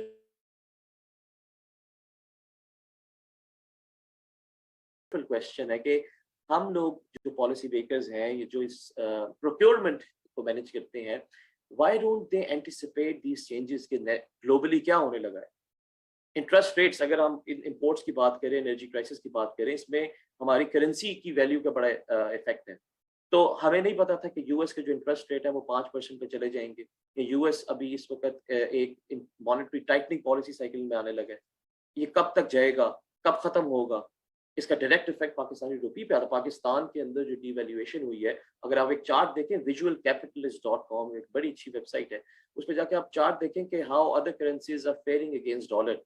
तो पूरी दुनिया की मेजर करेंसीज डबल डिजिट्स के अंदर डिक्लाइन की है against dollar. That is why, because dollar index अपने हाईएस्ट पॉइंट पे था। वो क्यों था? क्योंकि यूएस का federal reserve bank of America अपनी मॉनेटरी पॉलिसी टाइटनिंग साइकिल के अंदर है। तो पाकिस्तान बीइंग अ कंट्री जो कि जिसका very growth model import led है, हम लोग कैसे इन चीज़ों को इग्नोर करके पॉलिसी मेकिंग या अपनी इनपुट को कह सकते हैं कि जी होलिस्टिक है या इंक्लूसिव है। तो आई थिंक कि हेजिंग का कॉन्सेप्ट कि प्राइसेस कहाँ जा रही हैं, प्राइसेस की ट्रेजेक्टरी क्या होगी, ग्लोबल इकोनॉमिक इंडिकेटर्स कहाँ जा रही हैं, इन सब को हमें अपनी पॉलिसी मेकिंग लेवल में इंक्लूड करने की ज़रूरत है। जब कोविड के दौरान माइनस के अंदर ऑयल प्राइसेस चली गई थी, तो पाकिस्तान ने क्यों नहीं फ़ायदा उठाया उसका? जब एक एक कंपनीज ने वो जो उन्हें कहते हैं फ्लोटिंग स्टोरेजेस लिए, उसके अंदर millions and hundreds of millions of barrels of oil store किए, तो पाकिस्तान ने क्यों नहीं किया? इसका सेकंड पॉइंट अभी आता है हमारे एनर्जी स्टोरेज, हमारे जो स्ट्रेटेजिक पेट्रोलियम रिजर्व्स हैं या दीगर एनर्जी स्टोरेज है, उनकी कैपेसिटी इनहेंस करने की ज़रूरत है। क्योंकि जी जब तक आप टेल रिस्क को अकाउंट फॉर नहीं करेंगे, टेल रिस्क से मुराद ये है कि जो कि नॉर्मली आपको लग रहा है सब कुछ सही चल रहा है, but we have to, being policy makers, being analysts, being thinkers, even हमें ये रियलाइज करने की जरूरत है कि चीज़ें कभी भी आउट ऑफ कंट्रोल हो सकती। तो हमने टेल रिस्क को अपनी पॉलिसी के अंदर इंस्टीट्यूशनलाइज करने की जरूरत है, ताकि हम इन चीज़ों को एंटिसिपेट कर सकें। थर्डली, पाकिस्तान को जो इंफ्रास्ट्रक्चर है उस पर आई थिंक काफ़ी ज़्यादा बात हो चुकी है। पाकिस्तान के हमें ट्रांसमिशन लाइन लॉसेस जो हैं उनको अगर हम सेव करें तो 100 बिलियन ऑफ पाकिस्तानी रुपीस बचते हैं, हम सबको पता है। इसके अलावा हमारी जो अपनी इंडस्ट्री है इस एनर्जी के क्राइसिस से, वो बहुत इफेक्ट होती है। तो हम जो फिजिकल स्पेस की बात हो रही थी, सादिया बात कर रही थी, आई बिलीव कि एनर्जी क्राइसिस का सोल्यूशन ज़रूरी नहीं खाली एनर्जी सेक्टर के अंदर से निकाला जाए। मेन मसला तो पैसों का है, तो इम्पोर्ट सब्स्टिट्यूशन की तरफ जाना चाहिए। एक स्टडी आई थी, उसके मुताबिक अगर हम प्रॉपर इम्पोर्ट सब्स्टिट्यूशन करें तो अबाउट 10.5 बिलियन यूएस डॉलर्स बच सकते हैं। इसके अंदर सबसे पहले सबसे ज्यादा वंस अगेन, क्योंकि मेरा ऑयल सेक्टर से ताल्लुक है, हम रिफाइनरीज की बात कर सकते हैं। हमारी रिफाइनरीज जो है वो ओल्ड हाइड्रोस्किमिंग टेक्नोलॉजी पे है, बल्कि उसको जिसकी वजह से जो प्रोडक्ट्स यील्ड होते हैं वो नहीं है जिनकी ज्यादा हमें कंजम्पशन की जरूरत है। Let's say high speed diesel, अगर फर्नेस ऑयल ज्यादा यील्ड हो रहा है तो हाई स्पीड डीजल हमें ज्यादा चाहिए। This was also by the way one of the reasons कि रशियन ऑयल का जो एक्सपेरिमेंट था वो क्यों नहीं सक्सेसफुल गया। तो हमें अपनी रिफाइनरीज को अपडेट करने की जरूरत है, रिफाइनरी कैपेसिटी को अपडेट करने की जरूरत है, एनहांस करने की जरूरत है। तो ये सब चीजें, I mean we can go on regarding this, but एक एनर्जी सेक्टर से निकल के, बल्कि खाली इकोनॉमी से निकल के ओवरऑल शॉर्ट टर्मिज्म है जो पॉलिसी मेकिंग के अंदर, उसको खत्म करने की जरूरत है। लॉन्ग टर्म पॉलिसीज की जरूरत है। और आईएमएफ को तो हम चले ब्लेम करते हैं, बट आईएमएफ के साथ, आईएमएफ हमें नहीं कहता कि हमारे पास आओ, हम खुद जाते हैं। जो हमारे स्ट्रक्चरल इश्यूज हैं विद इन द इकोनॉमी, जिसके अंदर एक क्राइसिस ऑफ मोरालिटी भी है, बल्कि बड़ा इंपॉर्टेंट है कि हम इकोनॉमिक क्राइसिस को, इस एनर्जी क्राइसिस को, एक्सक्यूज मी, मोरालिटी के क्राइसिस भी कहें, whether all those who were supposed to do their jobs have done it properly. तो ये मेरा थोड़ा सा इनपुट है इसके ऊपर। अगर कोई और क्वेश्चन है तो जरूर बताइएगा। Samasa, wonderful interventions. Agree with many of the points, refinery issues, hedging issues. But I think going forward, let's just, take the discussion. In fact, Osama साहब, मैं आपका ये बहुत recent एक article ही quote करूँगा कि we are actually a position जहाँ पे you very rightly pointed out. I think there was an example, the tipping point जो हमारे पास एक आ चुका है.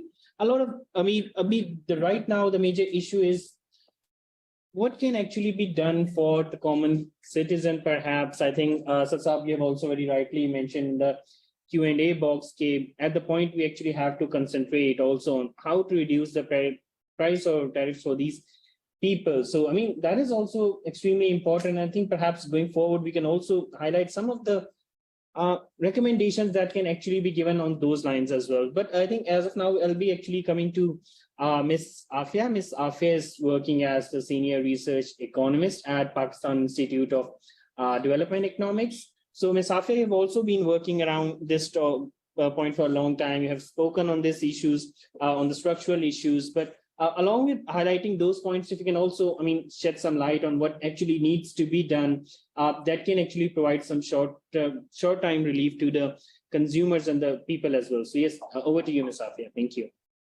Thank you, Ubed. Before going into the deep structural reforms, let me say कि हम जब electricity tariff की बात करते हैं, अभी यहाँ पे बात हुई कि टैक्सेशन की भी बात हो रही है, तो सबसे पहला पॉइंट तो मैं ये कहूंगी कि हमें अपना जो इलेक्ट्रिसिटी का बिल है ना, इसको सिंप्लीफाई करने की जरूरत है. Why electricity consumer has become an agent for FBR to collect taxes? क्योंकि हमने इतने सारे जो टैक्सेशन डाल दिए हैं, इसमें बहुत सारा जो है ना डबल टैक्सेशन वाला भी फैक्टर आ रहा है, क्योंकि एक ऑलरेडी जीएसटी कंज्यूमर एंड से वो पे किया जा रहा था, अब उसमें जो है ना मजीद इनकम टैक्स का फैक्टर ऐड कर दिया गया है, कि विच इज एब्सोल्युटली रॉन्ग. क्योंकि नॉट नेसेसरीली कि जो कंज्यूमर जिसके नाम पे वो मीटर है वो हो सकता है कि वो फाइलर हो, लेकिन वो जो मीटर जिसके नाम पे है वो नॉन फाइलर हो, लेकिन जो एक्चुअली वो यूज कर रहा है वो फाइलर हो. तो इस तरह भी इस किस्म के भी इसमें एनालिसिस हैं. और इसके अलावा वैसे भी अब कंज्यूमर अगर ऑलरेडी एक जीएसटी पे कर रहा है तो उसको मजीद इनकम टैक्स पे करने की क्या जरूरत है. हाँ, टैक्स नेट बढ़ाना है तो उसका काम एफबीआर का वो काम है कि वो टैक्स नेट को दूसरे सोर्सेज से रिटेलर्स के पास जाए या जो भी जाए. तो कंज्यूमर का जो इलेक्ट्रिसिटी टैरिफ का जो बिल है उसमें ये जो टैक्सेशन वाला फैक्टर है इसको एलिमिनेट होने की जरूरत है. हमारा जो बिल है इसको सिंप्लीफाई होना चाहिए. सेकेंडली, यहाँ पे बहुत ज्यादा बात हो रही है कैपेसिटी पेमेंट्स की. I agree, capacity payments increase क्यों हो रही हैं? क्योंकि हमारे पास कैपेसिटी है but we are not using that particular capacity. अब उसमें क्यों यूज नहीं हो रही? उसमें फ्यूल शॉर्टेजेस का इशू है कि वो ड्यू वैल्यू हो गए, हमने इंपोर्ट नहीं किया, वो वाले सारे इश्यूज भी हैं. उसके अलावा एक और फैक्टर भी है जिसको अभी तक यहाँ पर डिस्कस नहीं किया गया, वो है कमर्शियल लोड शेडिंग या रेवेन्यू बेस्ड लोड शेडिंग. तकरीबन 3000 टू एक रफ सा एस्टिमेट है कि 3000 टू 5000 मेगावाट ऑफ इलेक्ट्रिसिटी जो है ना वो रेवेन्यू बेस्ड लोड शेडिंग में हम वो हो रही है कि हम उन एरियाज को इलेक्ट्रिसिटी प्रोवाइड ही नहीं करें.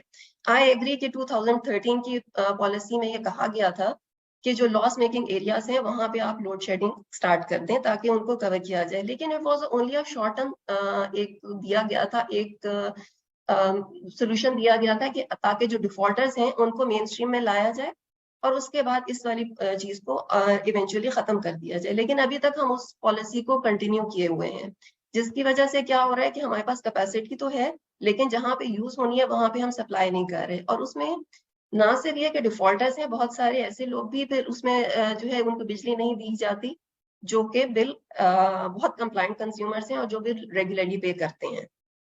एक तो ये पॉइंट हो गया। दूसरा ये कि अभी यहाँ टैरिफ की भी बात हुई कि इंडस्ट्रियल जो हमारी कंजम्पशन है it is relatively much lesser than the domestic sector. हमें ओवरऑल अपना जो टैरिफ स्ट्रक्चर है उसको चेंज करने की जरूरत है। हमारा जो ये जो स्लैब्स वाला जो टैरिफ स्ट्रक्चर है ना, ये इटसेल्फ इज रॉन्ग। इसमें हम जो एग्जैक्टली जो डिजर्विंग कंज्यूमर है उस तक सब्सिडी नहीं पहुंचती है। सबसे पहली चीज ये, तो ये स्लैब्स वगैरह खत्म होनी चाहिए, हमें एक नया टैरिफ स्ट्रक्चर की जरूरत है। दूसरा, ना सिर्फ सब्सिडीज, हम जो बहुत ज्यादा ये जो क्रॉस सब्सिडाइजेशन है across different sectors and across different slabs, इसकी वजह से बहुत ज्यादा डिस्टॉर्शंस हो रही हैं और इनएफिशिएंसीज हो रही हैं और इसी की वजह से बहुत ज्यादा जो डिस्ट्रीब्यूशन कंपनीज के लॉसेस भी बढ़ रहे हैं और जो रिकवरीज में भी वो भी कम हो रही हैं। अब इंडस्ट्री के लिए अब अगर हमारे पास कैपेसिटी है तो हम इस कैपेसिटी को अपीलिंग क्यों नहीं बनाते हैं for the industrial sector, for the productive sectors उसमें। और सबसे ज्यादा एक बात ये भी बताने की बहुत जरूरी है कि जो सबसे कम लॉसेस और जो सबसे ज्यादा बेहतर रिकवरी होती है वो इंडस्ट्रियल सेक्टर से होती है और कमर्शियल सेक्टर से होती है, और उन्हीं दो सेक्टर्स को हम सबसे ज्यादा महंगी बिजली प्रोवाइड कर रहे हैं। तो सो इन इटसेल्फ ये जो क्रॉस सब्सिडाइजेशन है, ना सिर्फ सब्सिडी बल्कि क्रॉस सब्सिडाइजेशन, इसको भी खत्म होने की जरूरत है। और हमने पाइड में एक स्टडी भी की है जिसमें हमने ये शो किया है कि हमें अब जो है ना एक लीनियर टैरिफ की तरफ जाने की जरूरत है, कि जिसमें हम एक टैरिफ जो है वो सबसे चार्ज करें, एक कॉस्ट ऑफ सर्विस की बेसिस पे हम सबसे जो है ना वो टैरिफ हमारा चार्ज होना चाहिए। और वो कॉस्ट ऑफ सर्विस जाहिर है कि हर इलाके हर कंज्यूमर के लिए डिफरेंट होगा। जिस तरह इंडस्ट्री को बिजली प्रोवाइड करना वो सस्ती है as compare to the domestic sector, तो हर सेक्टर के लिए हर एरिया के लिए जो जो उसकी कॉस्ट ऑफ सर्विस है उसके मुताबिक एक लीनियर टैरिफ उनसे चार्ज किया जाए। बाकी बात आ जाती है कि जी लाइफ लाइन कंज्यूमर्स या जो बिलो 200 यूनिट्स वाले जो जेन्युइन कंज्यूमर्स हैं, जो उनकी कंजम्पशन जो है बिलो 200 होती है, उनको आप थ्रू बिस, ये भी शुरू में भी सादिया ने भी इसका जिक्र किया था कि उस पे हम उनको डायरेक्ट सब्सिडी दें थ्रू बेस्ट या थ्रू अदर नेटवर्क्स। एक तो ये बात होगी। अब आ जाते हैं हमारे स्ट्रक्चरल रिफॉर्म्स के। हमारा जो ओवरऑल सेक्टर है उसका सबसे बड़ा मसला क्या है? सबसे बड़ा मसला हमारे सेक्टर का है मैनेजमेंट। और हमारे सेक्टर को मैनेज कौन कर रहा है? हमारे सेक्टर को मैनेज कर रही है हमारी ब्यूरोक्रेसी, पावर डिवीजन में जो बैठी हुई। लेट 90s में हुए, उसके बाद 2018 में हमने डिस्ट्रीब्यूशन कंपनीज को सेपरेट कर दिया, उनको एक सेपरेट एंटिटीज बना दिया। लेकिन अभी तक उनको मैनेज कौन कर रहा है? उनको मैनेज कर रहा है वही पावर डिवीजन जो पहले तो एटलीस्ट आपदा कर रहा था, लेकिन अब किसको हमने बिठा दिया मैनेजमेंट पे? मैनेज कौन कर रहा है? वो ब्यूरोक्रेसी कर रही है जो पावर डिवीजन में बैठी हुई है। उनके बोर्ड्स कौन अपॉइंट करता है? वो पावर डिवीजन करता है। उनके सीईओस कौन जो है अपॉइंट करता है? वो पावर डिवीजन करता है। उसके बाद पावर डिवीजन में कौन लोग बैठे हुए हैं? वो प्रोफेशनल्स नहीं बैठे हुए हैं, वो जर्नलिस्ट लोग बैठे हुए हैं जिनको नहीं पता कि सेक्टर के डायनामिक्स क्या हैं, उसको किस तरह से डील करना है। तो सबसे मेजर जो स्ट्रक्चरल रिफॉर्म की हमें जरूरत है कि हमें डिसेंट्रलाइजेशन ऑफ पावर की जरूरत है। हम जो डिफरेंट कंपनीज हैं उनको एम्पावर करें, ना कि और वो सारी जो पावर इस वक्त जो सेंट्रलाइज्ड है, जो पावर डिवीजन के पास है, उसको इनके पास लेकर आए। और इवन इन कंपनीज को ना सिर्फ ऑपरेशनल उनको हम अथॉरिटी दें, बल्कि उनके फाइनेंशियल्स को भी, यानी उनके वो रिस्पॉन्सिबल कर दें कि अपने ही फाइनेंशियल को वो खुद ही हैंडल करें। और उसमें फिर आ जाती है कि बात कीजिए एक चीज जो सबसे पहले करने की जरूरत है कि इन सब ये हमने सेपरेट कॉर्पोरेट कंपनीज तो बना दी, लेकिन अभी तक इनको हमने लिस्ट नहीं किया। स्टॉक एक्सचेंज में कोई भी कंपनी जो है वो लिस्टेड नहीं है। तो जितनी भी डिस्ट्रीब्यूशन कंपनीज हैं या जो स्टेट ऑन जनरेशन कंपनीज हैं, इन सबको सबसे पहले जो है हमें स्टॉक एक्सचेंज में लिस्ट करने की जरूरत है, विद अ कंडीशन कि कोई भी शेयर होल्डर जो है उसका शेयर 5% से ज्यादा नहीं होगा, ताकि कोई भी जो है उसको मोनोपोलाइज ना कर सके। और उसमें कोई भी शेयर होल्डर हो सकता है, वो कंपनी के ऑफिशियल्स भी हो सकते हैं, लेकिन ज्यादा जरूरत है जैसे बाकी दुनिया में होता है कि इंस्टीट्यूशनल इन्वेस्टर जिसमें पेंशन फंड्स की आ जाती है बात की, वो आके उसमें इन्वेस्ट करें। बहुत सारे सोर्सेज हो सकते हैं कि जिससे जो है वो फंड्स जनरेट होंगे और इन कंपनीज की जो है फाइनेंशियल वायबिलिटी इंप्रूव हो सकती है। और जब तक हम पावर डिवीजन को इनकी फाइनेंशियल और ऑपरेशनल मैनेजमेंट से अलग नहीं करेंगे, उस वक्त तक हम इस सेक्टर को इम्प्रूव नहीं कर सकते हैं। उसके बाद एक चीज, खैर वो टैरिफ स्ट्रक्चर पे मैंने बात कर दी कि वो होनी चाहिए, और हमारा जो बिल है उसको सिंप्लीफाई होना चाहिए इमीडिएटली, कि हमें जो है वो as a source of FPR agent हमें इस्तेमाल नहीं होना चाहिए इलेक्ट्रिसिटी कंज्यूमर को, सॉरी। उसके बाद और इसमें और मेरे ख्याल में मोस्ट ऑफ द अदर जो जितने भी पॉइंट्स थे वो सारे कवर हो चुके हैं। That's all from my side. हाँ, एक चीज फाइनली, सॉरी, कि हमें जो है ना अभी एक कॉम्प्रिहेंसिव किस्म की पॉलिसी की जरूरत है। और अभी मैं जो फयाज साहब ने बात की उससे मैं फुली एग्री करती हूँ कि हमें अभी मजीद किसी भी कैपेसिटी की जरूरत नहीं है, इसलिए हमें कंप्लीटली आईपीपीज को बैन करने की जरूरत है for short to medium term. जब तक हमारी जो एग्जिस्टिंग कैपेसिटी है इसको कंप्लीटली यहाँ से हम, यानी इनके जो टेन्योर्स हैं ये खत्म नहीं हो जाते, हमें मजीद किसी लॉन्ग टर्म एग्रीमेंट में नहीं जाना, किसी मजीद कैपेसिटी प्लांट की तरफ नहीं जाना। That's it. Thank you so much. Ms. Afia, extremely important recommendations and very relevant points, and we'll make sure we actually highlight this from our end particularly. So I think just going with the solutions, we have been joined by Mr. Mohammad Mustafa Amjad, who is currently the program manager at Renewables First, and Renewables First is doing some wonderful work around the energy side of the things. So Mustafa, again, taking the whole debate of the solutions, what do you actually propose could actually be done perhaps in the short term for the communities or the people as well, and what actually needs to be done over the medium and long term as well? Thank you so much, man. I hope I'm audible. Thank you. मेरा ख्याल है एक अच्छी चीज जो है ना इस इशू से, unfortunate, but वो ये है कि lots of opinions are out there. Every expert is writing on it, and unfortunately no two articles are saying the same thing. There are so many different causes के आप pinpoint नहीं कर सकते कि ये वाहिद मसला है इस प्रॉब्लम का। और मेरा ख्याल है डॉक्टर फयाज साहब ने भी और मिसाफिया ने भी जो लास्ट बात की, मैं वहीं से कंटिन्यू करूं कि कैपेसिटी। सो जो रूट कॉज अगर आपने कहीं pinpoint करना है तो इट्स द प्लानिंग प्रोसेस, जो कि हमने बहुत बुरी तरह बुचर किया है। अनफॉर्चुनेटली एक चीज जो आई थिंक, क्योंकि अब lot has been covered without going into you know के इंक्रीज टैक्स रेट हमने करना है, हमें कॉस्मेटिक मेजर्स भी लेने हैं पब्लिक सेंटिमेंट के लिए, डे लाइट सेविंग, एफिशिएंसी पे डॉक्टर साहब ने बात की, बहुत इंपॉर्टेंट है। बट प्लानिंग पे जो चीजें रह गई हैं, लेट मी टारगेट दैट। एक जो चीज I think that needs to be done on priority is, let's just start by banning the word base load in Pakistan. यहाँ से शुरू इसलिए करें कि अब तक जितनी हमने कैपेसिटी एडिशंस की हैं, दे आर टोटली अननेसेसरी। अभी भी आज भी डॉक्टर साहब ने ये बात कही, C5 की एडिशन है, यस इट इज स्ट्रेटेजिक।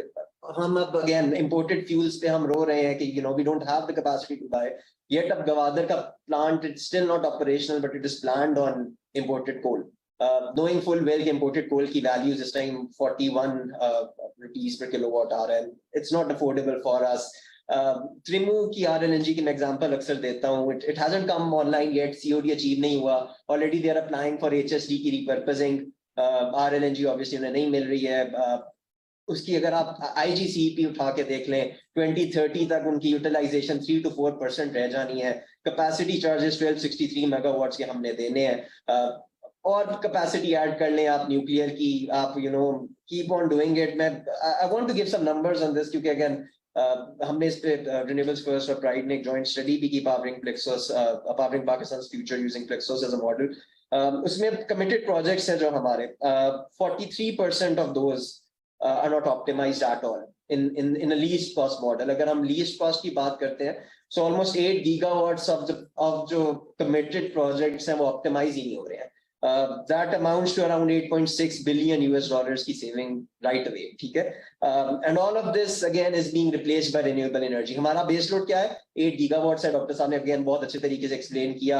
आप जब तक इंडस्ट्री नहीं लगा रहे हैं तब तक you don't need to add more base load plants, you need to provide flexibility in your system.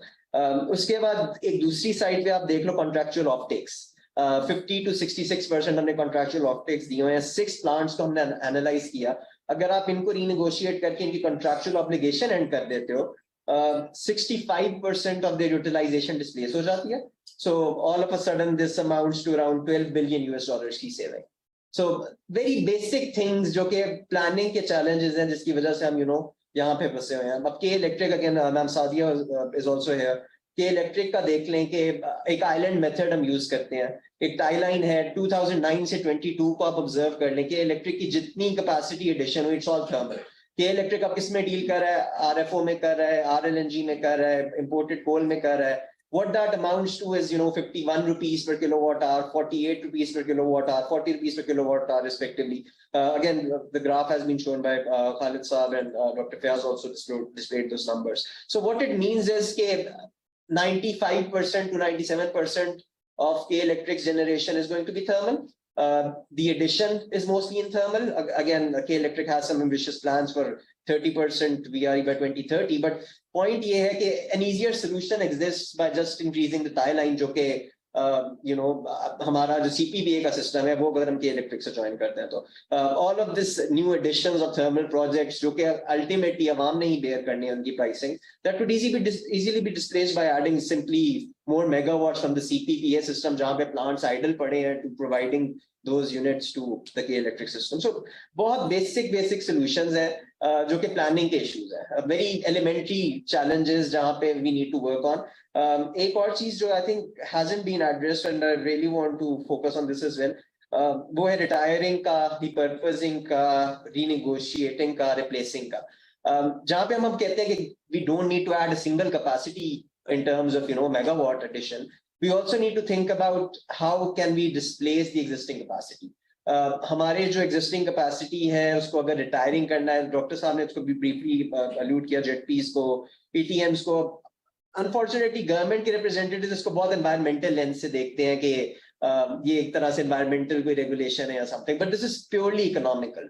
अगर आज हम अपने प्लांट्स को repurpose या retiring की तरफ जाते हैं, it's just an economic transaction कि आपकी utility 2040 तक इतनी है, अगर आप 2030 में अपने operations wind up कर दें, तो this is what you will earn right now compared to what you earn over 20 years. It's simply a discounting method, hedging की बात है, risk management की बात है, and lots of plants honestly will be open to as long as the government backs it, as long as international finance is flowing into it. It's not an unknown idea of retiring the huge number of capacity based load plants जो कि हमने set up किए हैं.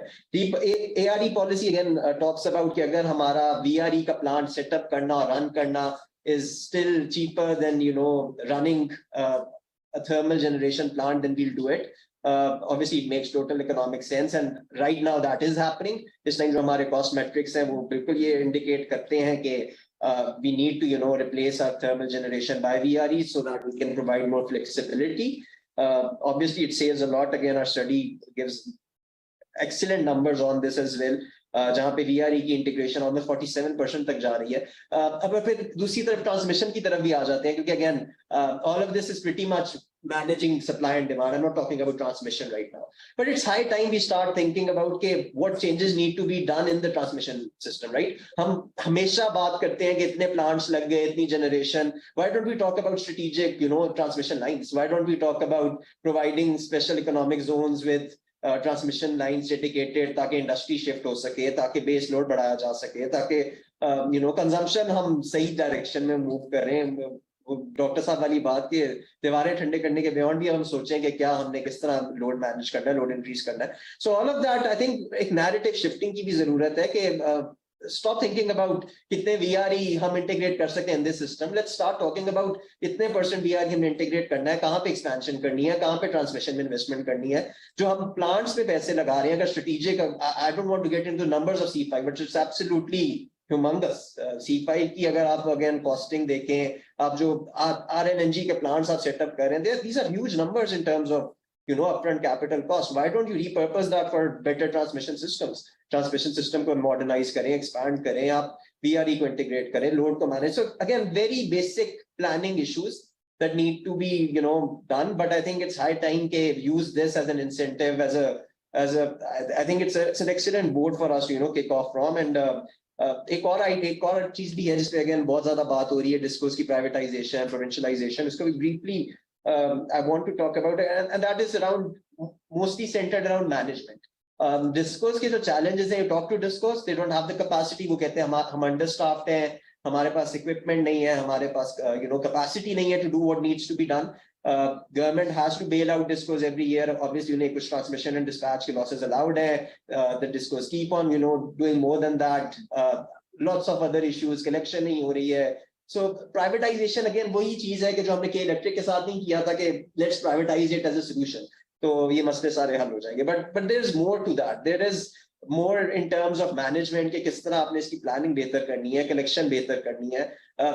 जब तक आप D-Link नहीं करेंगे ना पावर सेक्टर को पॉलिटिक्स से, जब तक आप डिलिंक नहीं करेंगे from you know all of those political slogans need to be moved away from power sector and let it be worked on as a planning, again you can't, you know, have both the things के load shedding भी zero हो जाए और साथ ही साथ आपका price tariff भी ना बढ़े.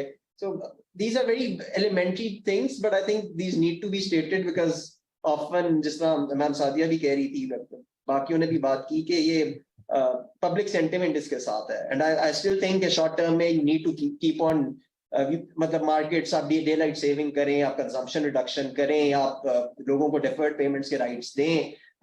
you can't, obviously human compassion की बात आ गई है यहाँ पे. people are committing suicide right now, there is public sentiment out there, so it doesn't mean ये cosmetic measures आपने नहीं लेने हैं जिस तरह के you know free electricity. Nobody needs to have free electricity in this country, especially not the ones sitting in positions of power right now. So if anything, these are very important points. But वही जो जहाँ से हमने आज बात शुरू की आज की कि ये शॉर्ट टर्म सोल्यूशन नहीं है.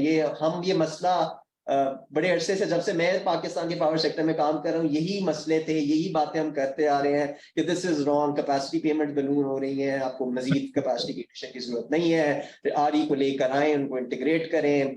बट वही बात है कि अब सब ये बात कर रहे हैं तो finally somebody needs to heed to these things, and that I think is the key message that I want everyone to. Yes, thank you so much, Mustafa. Very rightly pointed out, and I think all of the suggestions he has actually mentioned, we need to actually think beyond the traditional solution. Just go and delink the power sector from the politics. That's the main point. I think I'll be now coming towards one of our very honorable Dr. Hakan Najib, who will also be chairing the panel. So Dr. Hakan, let me just, definitely everyone knows he's an economist and a public policy expert with experience in economic policy making, fiscal management, corporate investment, climate reforms. He's also served as advisor to the Ministry of Finance and also been a part of Pakistan's Prime Minister's Economic Advisory Council. So, Dr. Hakan, thank you so much for joining us. You have been with us since the start, and you have seen all of these solutions and recommendations and challenges highlighted by all of the experts. In your expert opinion, how do you actually see Pakistan actually moving forward from this point? What needs to be done? What the plan should be there? So, yes, over to you, Dr. Saab. Thank you so much. Thank you. STPI, thank you for having me. और सारे ही लोग चूंकि बहुत काबिल हैं और energy को बहुत अच्छा समझते हैं. मैं मतलब पिछले 10, 12, 15 साल से सरकार में चूंकि किसी ना किसी तरह एसोसिएटेड रहा हूँ और प्रेजेंटेशंस लेता रहा हूँ, तो लेट मी से कि डॉक्टर साहब, डॉक्टर खालिद, डॉक्टर फयाज, सादिया ने भी जो गुफ्तगू की, आफिया ने भी की, ये बहुत अच्छे लेवल की प्रेजेंटेशंस हैं. ये बहुत ही इन्होंने क्लियर कर दिया है कि मसला क्या है, मसले में आगे कैसे बढ़ना है. But you know, let me say something different here. Let's start with the IMF programme. एक पाकिस्तान में IMF प्रोग्राम बड़ा मिसअंडरस्टूड है और ये एक वन साइडेड व्यू पे है कि शायद IMF हमें सब कुछ बता रहा है. ये सब जो IMF पाकिस्तान से लेकर जाता है वो कहाँ से आता है? हम देते हैं. ये जो सारा डेटा डॉक्टर खालिद जिस जगह से ले रहे हैं वहीं से हम डेटा लेकर IMF को देते थे. 2013 जून की बात है, नई हुकूमत आई तो उन्होंने मुझे पूछा क्या करना चाहिए. मैंने कहा पाकिस्तान को फंड के प्रोग्राम में फौरी तौर पे ले जाना चाहिए. BOP के क्राइसिस में थे, मुश्किल में थे, जो भी वजूहात थी, हम एक माह में पाकिस्तान को ले गए. उस वक्त मैंने ये सोचा कि पाकिस्तान ये 21वां प्रोग्राम करने जा रहा है. 20 प्रोग्राम हमने इनकम्प्लीट छोड़े हैं। तो एक ये भी याद रखिए कि आपकी IMF से भी जो एंगेजमेंट रही है वो बड़ी अनसर्टन रही है, जिस तरह हमारी एंगेजमेंट पावर सेक्टर से अनसर्टन रही है। हम उनका जो रिफॉर्म पाथ है, अगर किसी चीज में ठीक भी था तो हमने कभी भी कंप्लीट नहीं किया, एंड वी केम आउट। तो मैंने उस वक्त ये डिसाइड किया अपने उन रफका के साथ, फयाज भी उनमें से एक थे, कि इन सब को यूज करते हुए हमने अपना IMF का पहला प्रोग्राम जिंदगी में कंप्लीट करना है। 12 रिव्यूज कराए, कभी भी प्रॉब्लम नहीं आई और हमने वो प्रोग्राम कंप्लीट किया। उसकी की थी वो जो सादिया ने आफिया ने फरमाया, HR इज पॉलिसी। सो आज अगर हमने आगे चलना है तो मैं बहुत, अगर इसको आज यही टीम हो और हम IMF से पास सेक्टर को अपने पॉइंट्स के साथ कैसे लेके चलेंगे, this is how I will take it. And अगले 3 साल में हम कहाँ होंगे, क्योंकि एक और नया IMF का प्रोग्राम आ रहा है। तो देखिए, पहली तो बात यह है कि मैं डॉक्टर खालिद के नंबरों के साथ, फंड के साथ गुफ्तगू करूं और उनको ये कहूं कि डॉक्टर साहब इनको समझाइए कि जुलाई का डेटा क्यों वेरी कर गया है और मुझे क्यों जरूरत है अपने उन कस्टमर्स को प्रोटेक्ट करने की जो 200 की बजाय आगे चले गए हैं, वो 6 महीने वाली condition. I understand all these things, मैं बहुत क्लोजली, बिकॉज फंड के प्रोग्राम में 2 जोज हैं, मॉनेटरी और फिस्कल। पर पाकिस्तान के केस में एनर्जी एक बहुत ही इंपॉर्टेंट जोज है। So so I come to understand it through people like Khalid साहब, फयाज साहब एंड द अदर्स जो हमारे साथ सिस्टम में भी पार्ट रहे। अच्छा, अब अगर मैं ये उनको डेटा लेके जाऊंगा तो वो जो 8, 9, 10 PhDs वहां पे तशरीफ रखते हैं और 8 घंटे पाकिस्तान पे ही काम करते हैं डेली बैठ के, और हर सेक्टर की एक्सपर्टीज रखते हैं, तो आई एम श्योर कि खालिद और फयाज दोनों उनको कन्विंस कर पाएंगे कि जुलाई के डेटे की वेरिएंस आ गई है, अगस्त में ये 2 बिल इकट्ठे आ गए हैं। ये जो मेरी प्रोटेक्टेड लोग हैं जिनको मैं 416 अरब कुछ लोगों को इनकम सपोर्ट में भी दे रहा हूं, वो बहुत हर्ट हो गए हैं। एक प्रॉब्लम क्रिएट हो गई है, एक इमरजेंसी क्रिएट हो गई है। मेरे पास बजट में इमरजेंसी फंडिंग भी मौजूद है, मैं बजट में और वेरिएशंस भी कर सकता हूं। ये अब मैंने और खालिद ने और फयाज ने उनको बैठ के कन्विंस करना है कि let's do it some other way. Staggering बहुत ठीक बात है। क्या GST जो हम 17.5-18% ले रहे हैं वो कहीं और से फुलफिल हो सकता है? तो मैं एक प्रायर एग्जांपल दूंगा उनको। हम पाक हायट में रिव्यू करवा रहे थे, 40 अरब का फर्क आ रहा था। हमने उनको कहा हम वापस जाएंगे, आपको GIDC में 40 अरब अगले 3 माह में कलेक्ट कर देंगे, और वो 40 अरब चूंकि पेंडिंग है GIDC का, फयाज को भी मालूम होगा अभी भी बहुत बड़ा अमाउंट पेंडिंग है। उनको एक अल्टरनेटिव पाथ आपने दिया, उनको कन्विंस किया, और जो हम उस वक्त टैक्स लगाने जा रहे थे वो हमें 80 की बजाय 40 लगाना पड़ा। मैं ये आपको समझाने की इसलिए कोशिश कर रहा हूं कि IMF is a matter of negotiation, government improvement is a matter of good HR। बिल्कुल आफिया सही कह रही है, बट IMF ये चीज है। अब अगर आप ये चीजें उनको कन्विंस कर जाएंगे तो शॉर्ट टर्म में तो आपको संभालना है ना जहां पे आ खड़े हुए हैं, इसमें तो कोई 2 आरा नहीं हो सकती। स्ट्रीट पे एक इमरजेंसी सिचुएशन है, उसको इन्वोक करना है। अगर PSDP से भी थोड़े फंड्स लेने पड़े तो लेंगे। सो आप शॉर्ट टर्म तो इसको इस तरह संभालिए। अब आपको एक मिड टर्म पिक्चर भी उनको देनी पड़ेगी। अगर आप उनको ये कन्विंस करना चाहते हैं कि they go your way, let's go that. अब वो मिड टर्म पिक्चर क्या है? बहुत अच्छी बातें मैं आपके ही पॉइंट ऑफ व्यू से कर देता हूं, क्योंकि मैं डिस्कशन में हूं कि मिड टर्म पिक्चर क्या बन सकती है। बिल्कुल आप उनको बताइए कि आप ये रिफॉर्म करेंगे। जो मिड टर्म में ये भी याद रखिए, देखिए जब भी गवर्नमेंट को कन्विंस करना होना तो मैंने ये सीखा है कि ये याद रखिए कि उनके पास वो चीज लेके जाइए जो उनको करने की सकत हो, इजाजत हो, और वो ऑपरेशनलाइज कर जाएं। अगर ये नहीं करेंगे तो फिर जो बहुत बड़ी बातें हैं वो फिर कहीं खो जाती हैं। सो उनके पास ये लेके जाइए कि इस वक्त जो आपके पास 1 स्लैब का बेनिफिट है इसको रिस्टोर कर दीजिए। इसमें मिड टर्म भी चीजें हैंडल हो जाएंगी। फंड को भी आपने लिया होगा, आप लोगों के पास जाएंगे, ये 200 तक प्रोटेक्टेड रखिए। ये जो हम कहते हैं 210 हो जाएंगे तो हम नहीं करेंगे, इस चीज में शायद अभी जाने की जरूरत नहीं है। दिल्ली में अगर 200 की बिजली फ्री हो रही है तो हम फंड को कन्विंस कर लेंगे कि हम इस प्रोटेक्टेड सेक्टर को इस तरह चलाएं।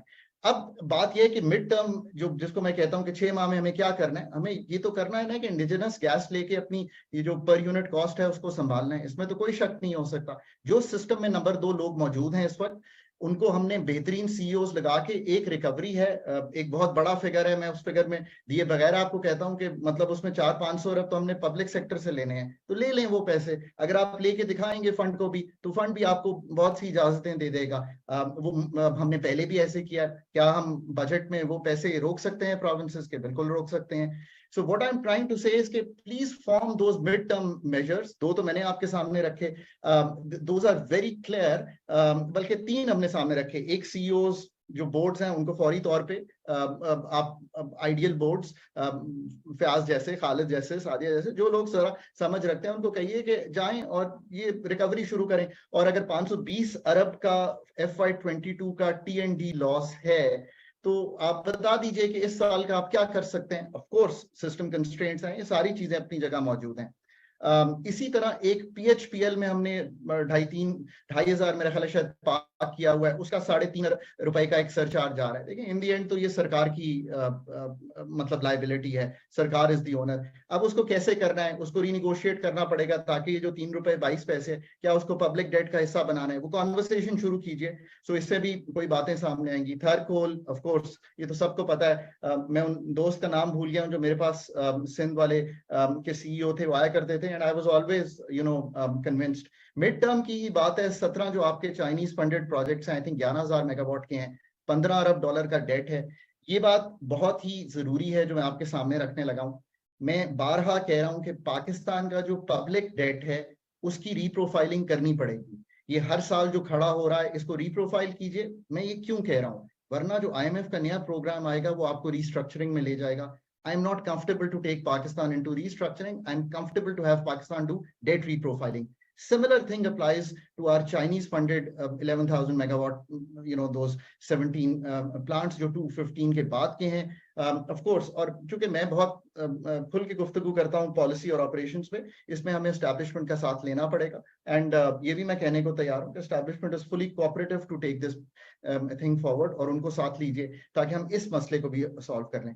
ये तो मेरा ख्याल है मेरे मिड टर्म मेजर्स हैं जो बड़े क्लियर हैं। अब इस वक्त मेरा 18% GST है, इसको हमें इन द लॉन्ग रन, सही कह रहे हैं, उठाना पड़ेगा। ये उठाया नहीं जा सकता जब तक बाकी इकोनॉमी का जो मेरा GST की कलेक्शन है या मेरी जो डायरेक्ट टैक्स की कलेक्शन है वो मैं ठीक नहीं कर पाता। ये एक साइड इशू है जिसको आपको संभालना पड़ेगा। मैं एग्री करता हूं कि इसको in the medium term, so now let's start talking about medium term. Medium term में इसको कम करना जो है एक ऐसी चीज है जो कि आपको करनी पड़ेगी। मेरा ख्याल है इसका रेट जो है पाकिस्तान में वैसे ही ज्यादा है। इसको आप जब ब्रॉड बेस करेंगे और आप प्रोविंसेस के साथ इसका रिफॉर्म करेंगे, जो GST का रिफॉर्म है, अगर हम पूरा ये कर पाए तो इसको कहीं 10% के करीब ले आना चाहिए। So in the coming 3 years this would also move that वे।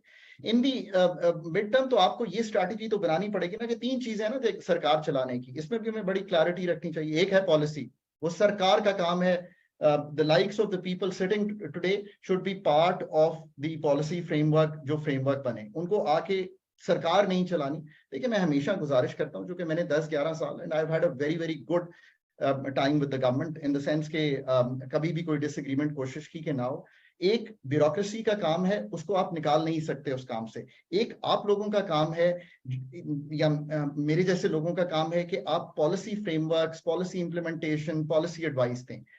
ये आप अलहदा नहीं कर सकते। बहुत से लोग ये कहते हैं कि सरकार में काम नहीं किया जाता। मैंने 2013 में एक रिपोर्ट लिखी और उस गवर्नमेंट के होते हुए ये कहा कि इतने बड़े लॉसेस हैं SOEs के। वो पहली पाकिस्तान की रिपोर्ट है जो मुसद्दिका तौर पे ये बताती है कि SOEs कहाँ खड़े हुए हैं। आप यकीन करें कि हमने 212 SOEs की कहानी लिखी। वो रिपोर्ट आज भी फाइनेंस डिवीजन की वेबसाइट पे मौजूद है। वहीं से ये कहानी जुड़ना शुरू हुई। मुझे कभी भी सरकार में किसी ने नहीं रोका। I acted like a think tank of the government of Pakistan, but मैं उस वक्त पब्लिक में जाके ये काम नहीं करता था because that was what we were doing. So एक ये है कि सरकार में स्पेस बन जाती है अगर आप वो स्पेस उनको कन्विंस करें कि जो आप कह रहे हैं उनके लिए भी बेनिफिशियल है, एस्टैब्लिशमेंट के लिए भी बेनिफिशियल है और लोगों के लिए भी बेनिफिशियल है, वरना आप ये चीज कर नहीं पाएंगे। सो अगेन हमें सरकार में इस तरह के लोगों को किसी तरह लाना है जो कि सरकार से एडमिनिस्ट्रेशन मैनेजमेंट थोड़ी देर छोड़ दें, बट ये जो थिंक टैंक की एडवाइस है उसको ऑपरेशनलाइज करें। अब मैं बहुत इंपॉर्टेंट बात ही कह रहा हूं कि सरकार में समरी बनती है, सरकार में ECC की अप्रूवल होती है, कैबिनेट कमिटीज की अप्रूवल होती है, कैबिनेट की अप्रूवल होती है, लेजिस्लेट होती है। ये सारा प्रोसेस होना है तो ये सारे काम होने हैं जिसकी हम आज गुफ्तगू कर रहे हैं। अगर हमने डीरेगुलेट करना है पेट्रोल की कीमत को, जिसका मैं हामी हूं हमेशा, तो हमें ये काम तो करना पड़ेगा। अब ये जो बहस है कि डिस्कोस को आपने जैसे हमने एक जिक्र हुआ कि SPO कर दें, हमने बहुत से SPOs किए हैं। माजरत के साथ मैं नहीं एग्री करूंगा इस बात से। PSO का SPO किया हुआ है, पड़ा हुआ है हमारी उस पे, हमने OGDCL का किया हुआ है, बेहतर रन कंपनीज हैं। देखिए सरकार को इस काम से तो इवेंचुअली हमें निकालना ही पड़ेगा ना। एक टेलीकॉम की एग्जांपल है, एक बैंकिंग की एग्जांपल है, ये अच्छी एग्जांपल्स हैं। मैं नहीं ये कह रहा कि आपको डिस्कोस को फौरी तौर पे प्राइवेटाइज कर देना चाहिए। Maybe SPO is the first step you must take, and that's fine to take that step, but you have to move forward. Maybe retail का बिजनेस आउटसोर्स करें, बट उधर आई थिंक अभी भी clarity नहीं आ रही कि privatization, provincialization, SPO, how do we handle that, how do we break it. So इधर आई थिंक ब्रेनस्टॉर्म करने की जरूरत है। मेरी एसडीपीआई से रिक्वेस्ट है कि इस पर्टिकुलर इशू पे फोकस करके एक और सेमिनार रख लीजिए, ताकि हम ये क्लैरिटी ला सकें कि इस पे क्या करना है। मुझे भी इस पे अभी क्लैरिटी नहीं है। कल मेरी पुराने वजीरों से बात हो रही थी जो भी सिस्टम में ये चलाते रहे हैं, but I don't think we have clarity. मैं ज्यादा प्रोविंशियलाइजेशन का बहुत बड़ा फैन नहीं हूँ। फेडरल की कैपेसिटी अभी भी बेहतर है, सो इसको बहुत सोचना पड़ेगा कि आगे कैसे चलाना है। अगर हम रीप्रोफाइल कर पाए आईपीपीस का डेट, जो इंशाल्लाह कर लेंगे, और थर्कोल पे मूव कर पाए अगले 2-3 साल में, और फिर ये तो हमें तय करना पड़ेगा ना कि जो हमारा लेगेसी डेट है, जैसे मैंने गुजारिश की, उसको कैसे संभालना है। ये हमारे मीडियम टर्म के मेजर्स हैं जो कि हमें हर सूरत में लेने पड़ेंगे। इन दी एंड हमें सरकार को ये भी कन्विंस करना पड़ेगा कि हमें थोड़ी सी विंडो देनी पड़ेगी आपकी तरह के लोगों को, जो कि आके एक पार्ट एंड पार्सल बन सकें, sitting with in the ministries. 1-2 लोग ही रखें हर मिनिस्ट्री में, ये बहुत जरूरी हो गया है। ये कोई सेंट्रलाइज पॉलिसी मेकिंग हो नहीं सकती डे टू डे। मतलब देखें ना, अगर ईसीसी की समरी आई है और अगर मैं फाइनेंस में मौजूद हूँ, तो मैं उस पर अपना चाहे येलो चिट लगा के कमेंट दूं। हमें ऑपरेशनल बातें करनी पड़ेंगी ना, तो मुझे कमेंट तो देना पड़ेगा वजीर खजाना को कि जी ये है वो। वजीर खजाना तो पॉलिटिकल ही होगा, पॉलिटिकल प्रोसेस को ब्रेक नहीं कर सकते। अगर कोई भी पाकिस्तान में, मैं निहायत एहतराम से ये आपको अर्ज करूं कि ये समझे, मुझे उस पॉलिटिकल प्रोसेस को कन्विंस करना है कि मैं ये जो आप पे येलो चिट्ठी लगा रहा हूं और जो आपको राय दे रहा हूं, इस राय के पीछे मेरी एक टीम ने रिसर्च की है, मेरे एक इंस्टीट्यूट ने तहकीक की है, और मैं ये आपसे गुजारिश कर रहा हूं कि इसको इस तरह ही डील कीजिए। और मुझे शुगर के नंबर पता है फॉर एग्जांपल, और अगर शुगर की एक्सपोर्ट 2.5 लाख की बजाय 1.5 लाख कर लें तो शायद बेहतर होगा। तो ये सिस्टम में रह के और उन्हीं पॉलिटिकल प्रोसेस के लोगों को कन्विंस करके किया जा सकता है। साथ ही सिविल ब्यूरोक्रेसी को भी कन्विंस किए बगैर जो इस वक्त का फ्रेमवर्क है उससे निकला नहीं जा सकता। हमारा रोल इतना अच्छा होना चाहिए कि वो कन्विंस हो इस बात से। हमने 13 की रिपोर्ट लिखी, हमने 15 की हर 4 रिपोर्ट्स लिखी, इतने बड़े बड़े नुकसान दिखाए, मुझे तो किसी ने नहीं कहा कि आप नौकरी छोड़ के चले जाएं। मैंने IMF का प्रोग्राम किया उस कलीदी टीम का पार्ट बन के, और पहली मीटिंग थी, सारे लोग बैठे हुए थे, बिजली के निर्खों में बहुत बड़ी तब्दीली की, और ये कह दिया कि 3 साल तब्दीली फिर नहीं करेंगे।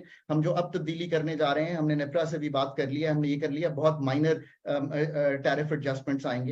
So you have to convince them, you have to show them that कि बिजली भी आ जाएगी, हम बाकी काम भी करेंगे। अब कई काम तहकीक के जब बगैर हो जाते हैं तो उनका रिजल्ट शायद उतना अच्छा नहीं आता, ये बात भी बिल्कुल दुरुस्त है। ये सारी चीजें और इलेक्ट्रिसिटी ड्यूटी, ये सारी चीजें जो हैं ये देखी जा सकती हैं ओवर 3-year कोर्स। अगर इस बात को खत्म करता हूँ, पॉलिसी, ऑपरेशंस और रेगुलेशंस को हमें सेपरेट करना है। HR इज पॉलिसी, सो कोई पॉलिसी में थोड़ा सा हमने मदद लानी है। IMF is a matter of negotiation, ये याद रखना है। और आपकी तरह के ही लोग, अगर IMF को कल ये खालिद साहब और फयाज साहब को मैं बिठा दूं उनके सामने, तो हम कन्विंस करके निकलेंगे कि हमें अभी इसको संभाल लेना है, और संभालना तो पड़ेगा ना, कि जितना डूम एंड ग्लूम है इसमें से निकलना तो पड़ेगा हमें। हम मुल्क को यहाँ पे तो नहीं बिल्कुल छोड़ सकते। और आखिर में ये गुजारिश करूंगा कि इन्हीं लोगों को कन्विंस करके अभी तो चलना पड़ेगा। और जैसे जैसे इन अदारों को, जैसे आपने बैंकिंग सेक्टर को निकाला, जैसे आपने टेलीकॉम सेक्टर की एक मार्केट क्रिएट की है, कॉम्पिटिटिव मार्केट क्रिएट की। एक आखिरी कमेंट करूंगा, मेरी एक्सपर्टीज रेगुलेशन पे तब कायम हुई जब मैंने एक किताब लिखी रेगुलेशन पे, वो पढ़ी होगी फाइनेंस मिनिस्ट्री के पास, मैं उस कमेटी का कन्वीनर था। मतलब रेगुलेटर्स को मार्केट मेकर्स तो बनना पड़ेगा ना, मतलब खाली टैरिफ दे देना तो एक बहुत छोटी सी चीज है। सो आपको रेगुलेटर्स की जो बिल्डिंग है, मेरी एक नाकस राय ये है कि पाकिस्तान में एनर्जी एक्सपर्ट्स तो मौजूद हैं, पर रेगुलेटरी एक्सपर्ट आपको कहीं बाहर से लाने पड़ेंगे। पाकिस्तान का जो रेगुलेटरी फ्रेमवर्क है हम नहीं डेवलप कर पाए, इसलिए कि हमारे पास मार्केट मेकिंग हमने की ही नहीं है। तो ये आपको अब उनको एक गाइडलाइन देनी पड़ेगी कि market making is what you need to do. I think they would need to get people from the outside. मैं बहुत होपफुल हूं कि हम ये सारे काम अगले 3 साल में कर लेंगे। आप बार बार हैमर कीजिए, ये चीजें हर जगह पे कीजिए, मैं भी बहुत कोशिश करता हूं। और ये बातें मैं आपकी कोशिश भी करूंगा कि अगर डॉक्टर साहब खालिद साहब मुझसे शेयर भी कर लें, मैं उनके साथ बड़ी क्लियरली जहां तक हम पहुंचा सकते हैं, मैं आज भी समझता हूं कि हमें ये काम उन तक पहुंचाने चाहिए। And some hope has to be created. मैं अभी भी समझता हूं कि IMF के साथ आगे बात बढ़ाई जा सकती है with a good matter of negotiation. I really think this was a good seminar. I think people should listen to it. There are very clear solutions and a good hope that this can be achieved in the coming years, as we have just discussed. Thank you so much. Thank you so much, Dr. Kharkan. I think such wonderful, actionable recommendations in the short, medium, as well as long term. And I think some actions marked for Dr. Khalid and Dr. Fayaz as well, right? So, but I think just before I actually come towards the Q&A, we also have, let's just go to Zainab. Zainab will also like to highlight some of the interventions. Again, just linking with the Dr. Fayaz things. So very briefly, Zainab, if you could just also highlight what consumer can actually do on their part, very briefly, and then we'll be moving towards a Q&A session. Thank you. Well, I think all the dimensions have been very well discussed by all the esteemed panelists. I'll just add very simple ways how the consumers can reduce the electricity bill. So as the implications of rising electricity prices are a cause of concern, particularly regarding the energy consumption pattern, while much not can be done currently to reduce electricity prices, we can recommend simple ways to the consumer which can help in reducing the electricity bills. So these are basically the energy conservation practices. There are a few tips to consider which can reduce bill or regulate the cost. Number one would be the smart use of electricity, or we can call it the use of electricity during the peak hours. The consumers should be vigilant while using the electricity in the peak hours that are basically from 5 p.m. to 11 p.m. The appliances that consume heavy amount of electricity should not be consumed, like air conditioners and iron freezers should be consumed during the off-peak hours. Recently, a survey was conducted at the household level that highlighted that 59% of the consumers are not aware of the high peak hour rates. So it's mandated that the information should be spread with the consumers about the high electricity prices in the peak hours. Secondly is the use of LEDs and inverter technologies should be promoted, as LEDs have the potential to save 60% of electricity, and inverter ACs and inverter refrigerators have the potential to reduce 50% of electricity bills annually. Thirdly, I would like to say that be conscious of appliance efficiency. The appliances, when they operate at their peak efficiency and their optimum level, they consume less amount of energy and give the same result. So it's just like get the proper maintenance of your electric appliances once in every 3 months. The one last point I would like to add here is that unplug devices. Like, it's very simple. The meters installed in your houses or offices are blind, basically. They do not see that if you're using anything or not, but they definitely record if the appliances are on.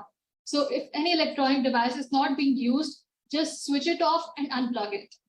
And one more thing I would like to add is wall insulation can also help in reducing 20% of energy savings, as it can require less amount of energy to heat and cool.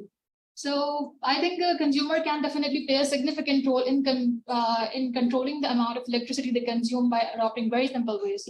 So that's all from my side. Thank you so much, Anna. Wonderful interventions. Do we have any questions? Saab, if you want to add something, or Ms. Lubna, if you want to highlight something over here. Yeah, thank you so much, Mike. Yeah, thank you so much. I'll be very swift in my submissions. Okay. The key word, like IMF, is a matter of negotiation. I would be willing to pitch on that.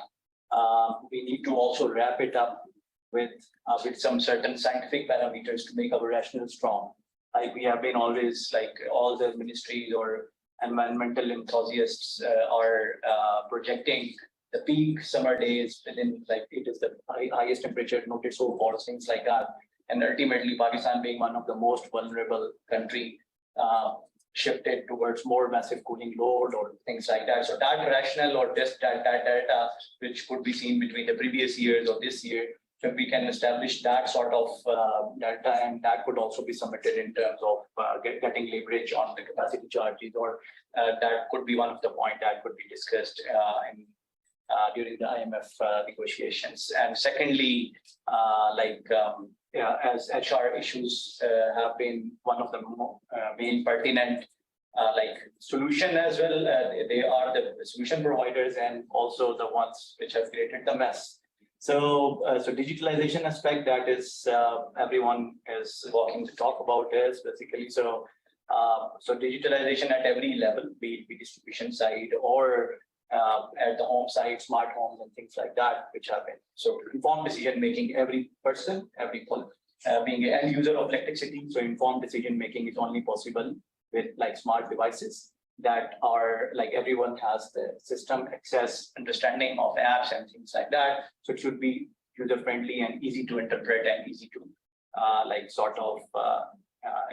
easy to you can say nudge as well. So the behavioral aspects, and so there's so many other points which could be discussed at the moment. But another point linking to this thing on which I'll be concluding the technical aspect.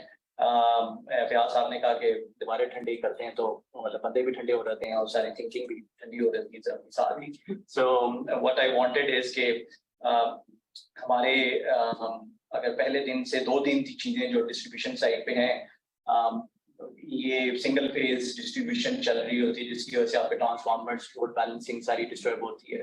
तो 3 phase metres ही क्यों नहीं install किए गए पहले दिन से, या आगे से हर एक को सिंगल फेज से निकाल के 3 फेज उसकी प्राइस रिडक्शन इंडिजिनाइजेशन पे फोकस किया जाए. And rather than charging on kilowatt hour basis, why not charging on again जो आपका केवीए बेसिस या kVAh basis. So it also leads towards organic growth of efficient appliances जिनके power factor कम होंगे, तो जब पेनल्टियां लग के घरों में भी आएंगी तो they will look for organic growth and people will go for high efficient devices by default in terms of inductive loads. I stop over here. Yes, thank you so much, Asad. And yes, sir, please. Thank you very much. And I see it's a very highly insightful seminar. Thank you very much, all panelists who have thrown their expertise and thrown light on lot of challenges that we have been facing.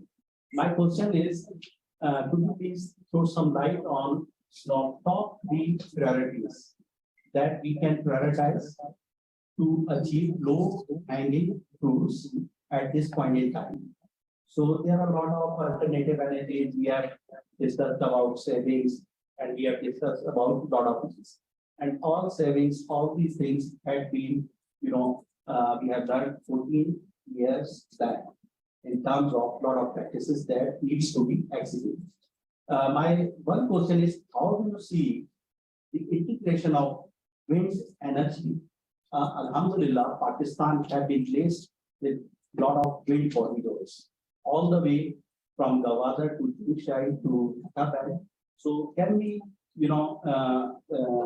bring we have land, blessed by Almighty Allah, and we don't have technology. We don't have money. Could you please throw some light on top 3 priorities where we can, relocate technologies from rest of the world? We can come up with the balance with nature to, face these challenges.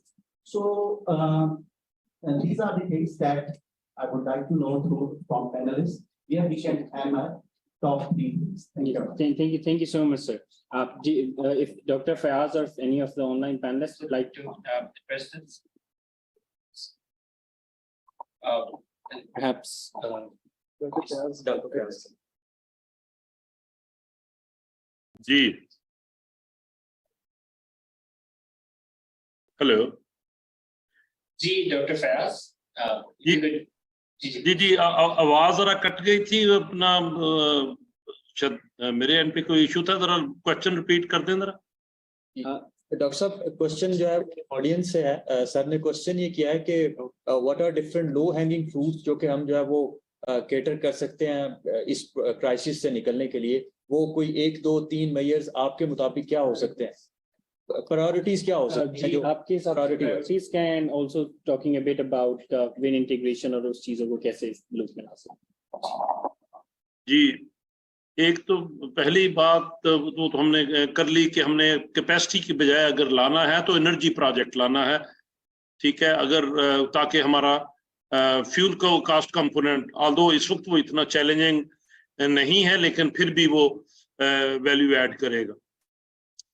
दूसरी बात तो financial engineering जो reprofiling की खाकान साहब ने बात की, doctor Khaqan साहब ने, तो हमें फौरन हमारे जो प्रोजेक्ट्स हैं और खासकर जो गवर्नमेंट के जो प्रोजेक्ट्स हैं जैसे RLNG प्रोजेक्ट्स हैं, तो इनकी जो आप कह लें कि जो डेट सर्विसिंग है, तो इसमें खास तौर पे जो हमारे IRR उसमें फर्दर कमी की जा सकती है।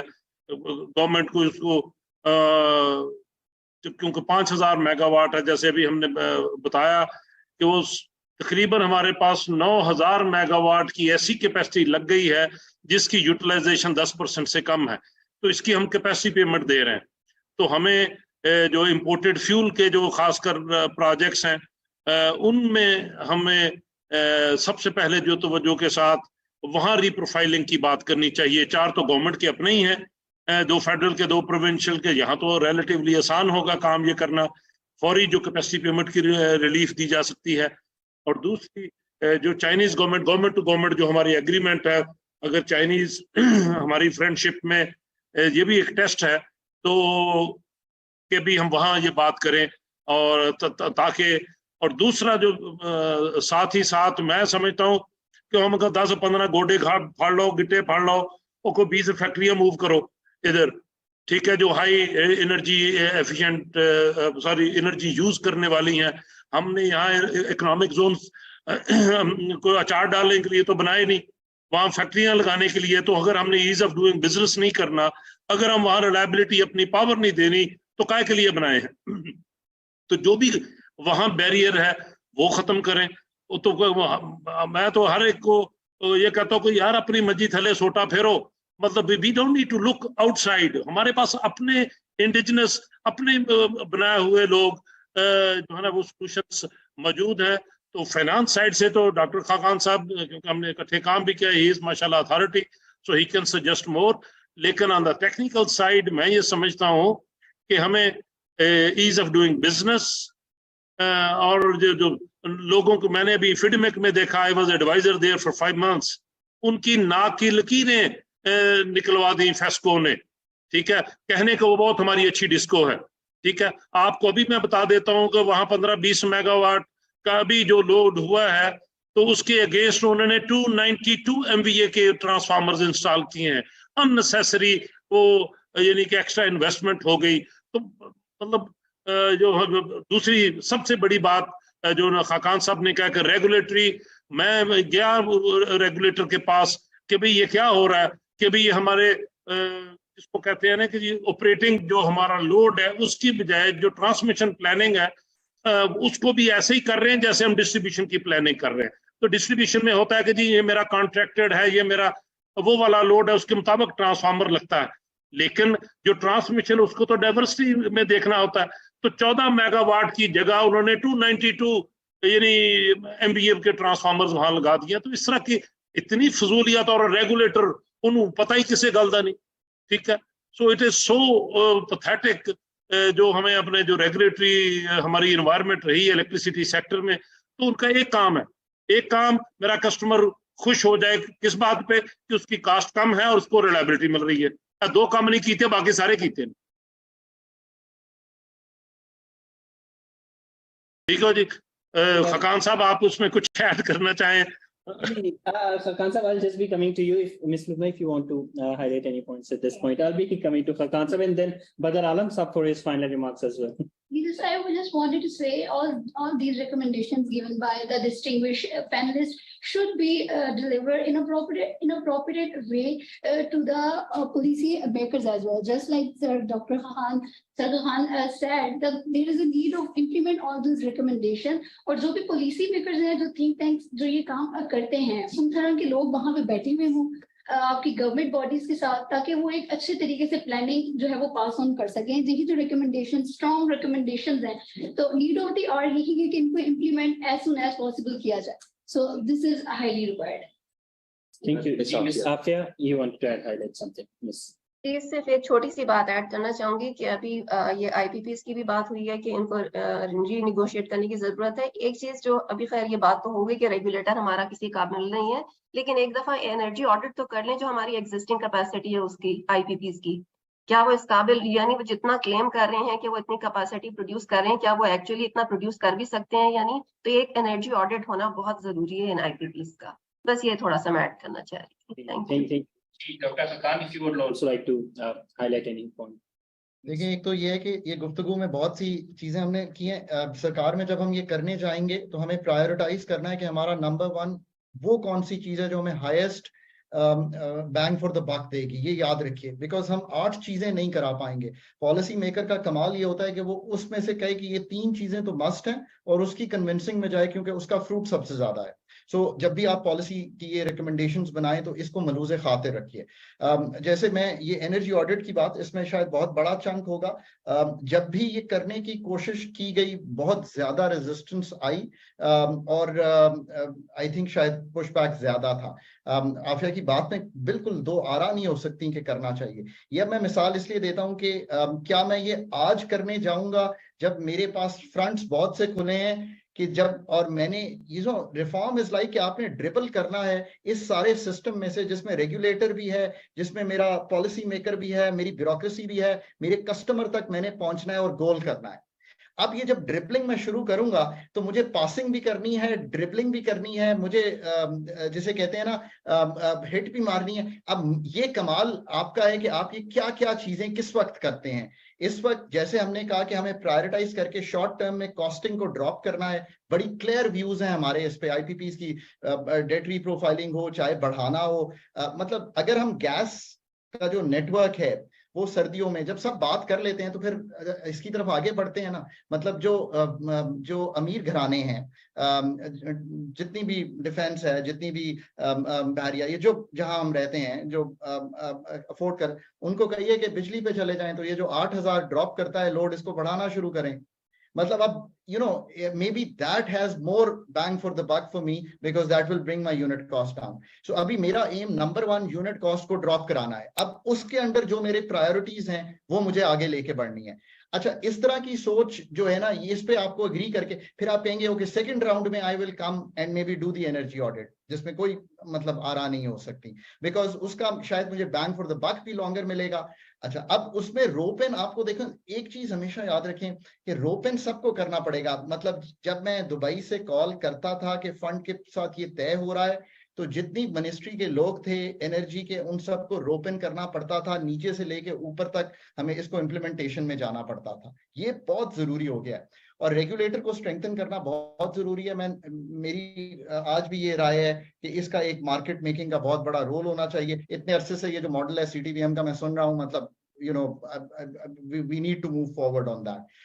So ये बहुत अच्छी है, इनको थोड़ा प्रायोरिटाइज करके। डॉक्टर खालिद, अगर मैं आपसे रिक्वेस्ट करूं तो आज का जो सेमिनार है, इतनी जबरदस्त बातें आई हैं, मैं इसको कहता हूं short term, mid term and medium term. Long term फिर वो लोग खो जाते हैं। मैं 2025 का फैन नहीं हूं, मैं अगले 3 से 5 साल का फैन हूं और मैं इसी तरह सरकार में भी काम करता था कि मैं 3। तो अगर आप ये पुट टुगेदर करेंगे और हम सबको भेजेंगे, मुझे बेशक आखिर में भेजिए, डॉक्टर फयाज और आफिया बहुत ज्यादा समझदार हैं आप लोग, तो लेट्स पुट दैट टुगेदर। एक पर्चा बनेगा, उस पर्चे को हम आगे लेके चलेंगे। सो दैट रियली फिर गुजारिश ये करूंगा कि जब आप लोग इसको देखें तो ऑपरेशनल साइड से देखें। मैं इकोनॉमिस्ट हूं, पर मैं अपने आप को हमेशा कहता हूं कि यार I got to be an operational economist because I work with governments. तो मुझे उनको ऑपरेशनली बताना है कि यार ये चीज आगे कैसे लेके चलनी है। मेरी ये आपसे रिक्वेस्ट होगी कि एक बना लें, ताकि एक पेपर तो आए, ताकि हम कहें हमने ये रखी थी, उसको हम भेजेंगे, हम साइन करके भी भेजेंगे। अदरवाइज भी जो मैं कर सकूंगा मैं करूंगा जरूर उसको आगे। Yes, thank you so much, Dr. Khan. I'll definitely ensure that I'll make this. But I think just coming to, Badar Alam Saab, you have been with us since morning. You have listened to all the challenges being highlighted. You have listened to all the key recommendations. So I'll be requesting Badr Saab to provide his concluding remarks of the sessions, and also perhaps also try to bring some humanity aspect into the whole discussion as well. I mean, we fully understand where do the people go forward from this point. And yes, over to you, Badr Alam Saab. But just to very quickly introduce, Badr Alam Saab is currently working as the CEO of Policy Research Institute for Equitable Development, PRIDE. And he has also been founder of Lok Sujag and also the executive director, previously the executive director of Rural Development Policy Institute. So yes, over to you, Badr. Thank you Ubaid, और बहुत शुक्रिया SDPI का कि उन्होंने ये बहुत ज़बरदस्त seminar किया है। इसमें हमारे जो इलेक्ट्रिसिटी के इश्यूज हैं, कॉस्ट से लेके उसकी जो इंस्टीट्यूशनल क्राइसिस है उस तक, और हमारा जो रिलेशनशिप है with investors and with foreign donors उसमें जो इन्वॉल्व हैं हमारे, उन सब के साथ और कंज्यूमर्स के साथ बहुत डिटेल में जो है वो डिस्कस हुआ है।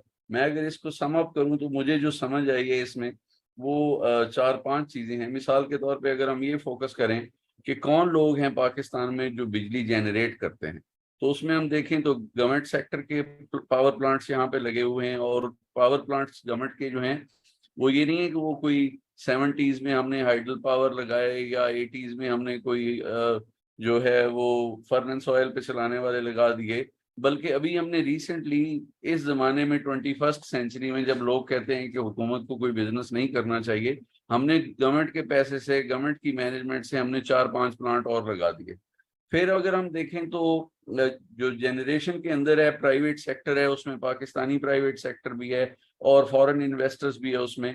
मुझे मौका मिला रिसेंटली एक चाइनीज जो इन्वेस्टर्स हैं उनके एक स्पोक्स पर्सन से बात करने का। उन्होंने कहा जी हमारी तौबा, हम पाकिस्तान के पावर सेक्टर के अंदर मजीद 1 रुपए की इन्वेस्टमेंट नहीं करना चाहते, जितना बैडली हमें ट्रीट किया गया है। फिर अगर दूसरे आगे चले जाएं तो डिस्ट्रीब्यूशन सेक्टर है। डिस्ट्रीब्यूशन सेक्टर सारे का सारा जो है वो गवर्नमेंट के पास है। फिर उसके आगे जो रेगुलेशन, मैनेजमेंट और उसके जो कंट्रोल की बात हो रही है तो उसको भी देखें तो वो सारे का सारा हुकूमत के पास है। तो इसमें बुनियादी तौर पे जो समझ आने वाली बात मुझे है वो ये है कि बहुत ज्यादा the burden of addressing this problem lies with the government. और जब तक गवर्नमेंट अपने सारे सिस्टम्स को एक आजकल नई टर्म चल रही है, वो कहते हैं जी कि whole of the government approach, ये whole of the government approach के साथ जब तक गवर्नमेंट नहीं करेगी इसको एड्रेस, उस वक्त तक मुझे लगता है कि कोई भी मसला हल नहीं होगा। अगर कहीं एक जगह से कहीं फाइनेंस डिपार्टमेंट से कोई बात निकलेगी तो वो कहीं पावर डिवीजन में फंस जाएगी, पावर डिवीजन से निकलेगी तो नेपरा के पास फंस जाएगी, नेपरा से निकलेगी तो NTDC कहेगा कि नहीं जी हमारे पास ये नहीं हो सकता और वो नहीं हो सकता, उससे नीचे जाएगी तो कहीं डिस्कोज में फंस जाएगी। तो ये बहुत एक मैसिव ऑर्गेनाइजेशनल केओस और मैस हमने क्रिएट कर लिया है।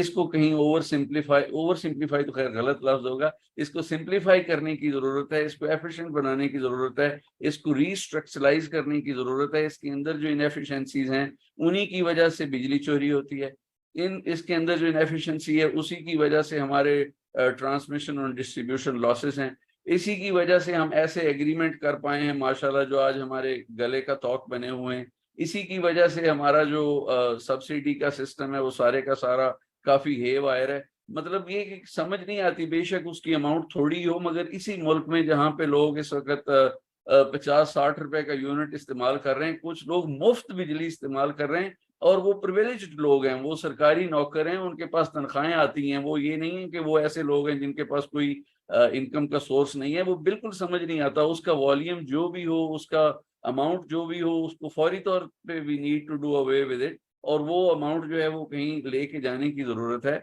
दूसरा ये भी मैं टोटली एग्री करता हूँ कि ये जो सब्सिडीज हैं जो बिल्स के अंदर हम दे रहे हैं, ये बिल्कुल फजूल किस्म की सब्सिडीज हैं। ये हर किसी को मिल रही हैं जो बिजली किसी वजह से नहीं इस्तेमाल करता किसी महीने में और उसकी 200 यूनिट से कम कंजम्पशन होती है, खा वो बड़ा ही अमीर आदमी हो उसको भी मिल रही है, और जो बिल्कुल लाइफ लाइन कंज्यूमर हो उसको भी मिल रही है।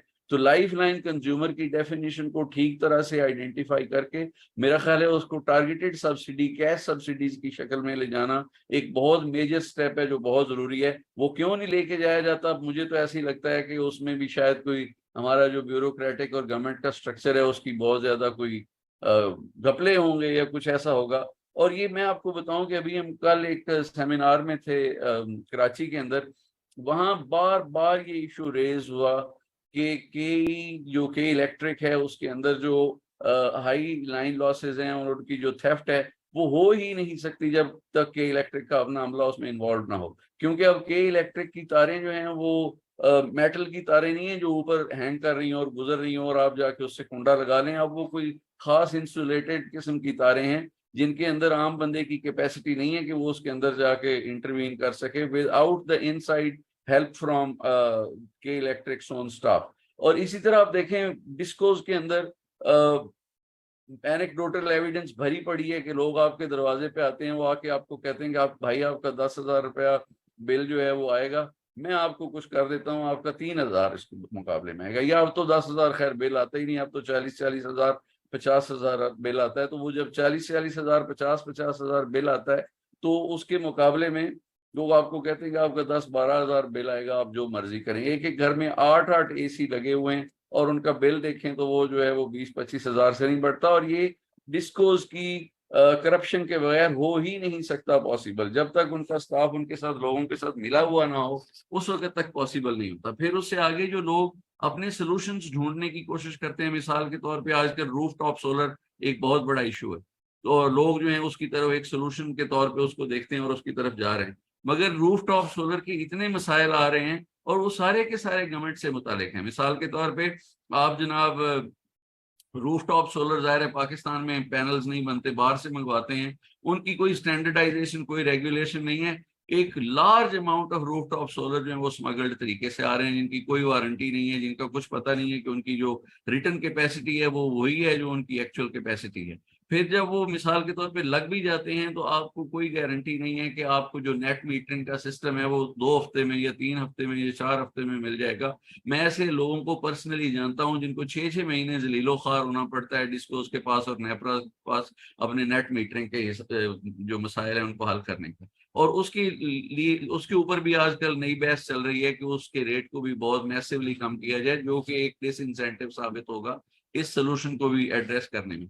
मतलब मेरा कहने का ये कि जिस तरफ आप चले जाएं हर तरफ आपको गवर्नमेंट के सिस्टम की इनएफिशिएंसी नजर आती है। उसको एड्रेस किए बगैर ना सिर्फ इनएफिशिएंसी बल्कि गवर्नमेंट के सिस्टम की करप्शन और गवर्नमेंट के सिस्टम की एक डिलिबरेट किस्म की attempt to not do things in the right manner. तो मेरा ख्याल है बहुत इंपॉर्टेंट है कि इस जो सोल्यूशन जो भी हम ढूंढें उसमें गवर्नमेंट की जो रिफॉर्म है, गवर्नमेंट के सिस्टम की जो रिफॉर्म है, उनको बहुत इंपॉर्टेंट तरीके से देखा जाए। यहाँ पे कुछ दोस्तों ने पॉइंट आउट किया बैंकिंग सेक्टर का और टेलीकॉम सेक्टर का जिनकी प्राइवेटाइजेशन हुई, तो क्या हम इलेक्ट्रिसिटी सेक्टर में भी उसी तरह की प्राइवेटाइजेशन कर सकते हैं?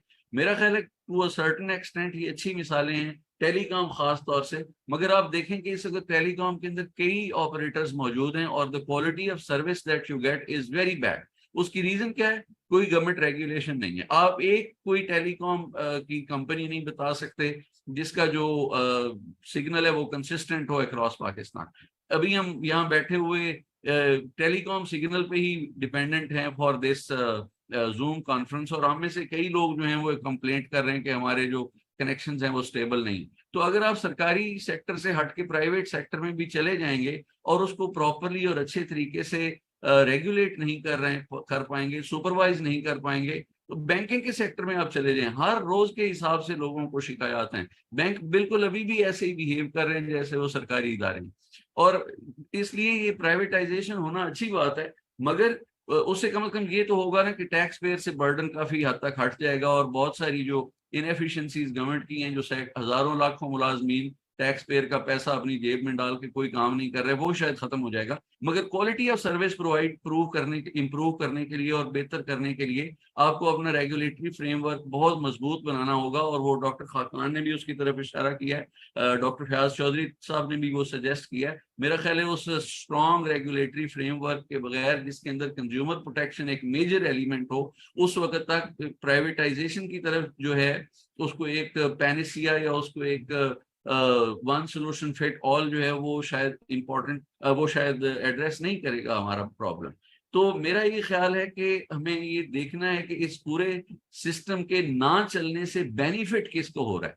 मेरा ये उसका जो अंदाजा है वो ये है कि वो कुछ हजार सरकारी मुलाजिम हैं जिनको डेफिनेटली बेनिफिट हो रहा है, कुछ दर्जन इन्वेस्टर्स हैं जिनका डेफिनेटली बेनिफिट हो रहा है, मगर पूरा मुल्क लूज आउट कर रहा है। इसको पूरे मुल्क में ना सिर्फ ये क्राइसिस है कि बिजली की कीमतें जो हैं वो बहुत हाई हैं, पूरे मुल्क में ये भी क्राइसिस है कि बिजली की जो एक्सेसिबिलिटी है वो इवन नहीं है। मुल्क के बहुत सारे ऐसे हिस्से हैं, specially southern parts of the country, जो बहुत ज्यादा बिजली खुद पैदा करते हैं, मगर उन्हीं पार्ट्स के अंदर बिजली अवेलेबल नहीं है। 60% से ज्यादा बलूचिस्तान अनइलेक्ट्रिफाइड है, क्लोज टू 40% ऑफ सिंध जो है वो अभी तक अनइलेक्ट्रिफाइड है। तो इनइक्वल एक्सेस बहुत है। फिर ये कि जो इनइक्वल सक्सेस के अलावा जो दूसरा इशू बहुत बड़ा है वो सस्टेनेबिलिटी का है। आप 1950s की जो हाइडल पावर पॉलिसी से लेके आज तक की पॉलिसियों पे आ जाएं, कोई एक पॉलिसी 10-15 साल से ज्यादा सस्टेनेबल नहीं है, बल्कि ये जो इंपोर्टेड फ्यूल पे चलने वाली पॉलिसीज हैं ये तो 5 साल के अंदर हमें पता चल गया कि सस्टेनेबल नहीं थी।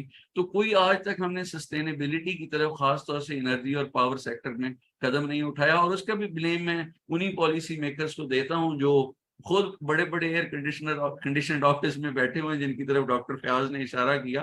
काफी रोल है सरकार का अपनी दीवारें ठंडी रखने में, जो मेरा ख्याल है कि 10-20% तो होगा इलेक्ट्रिसिटी कंजम्पशन का, और वो परफॉर्म कुछ भी नहीं कर सकती।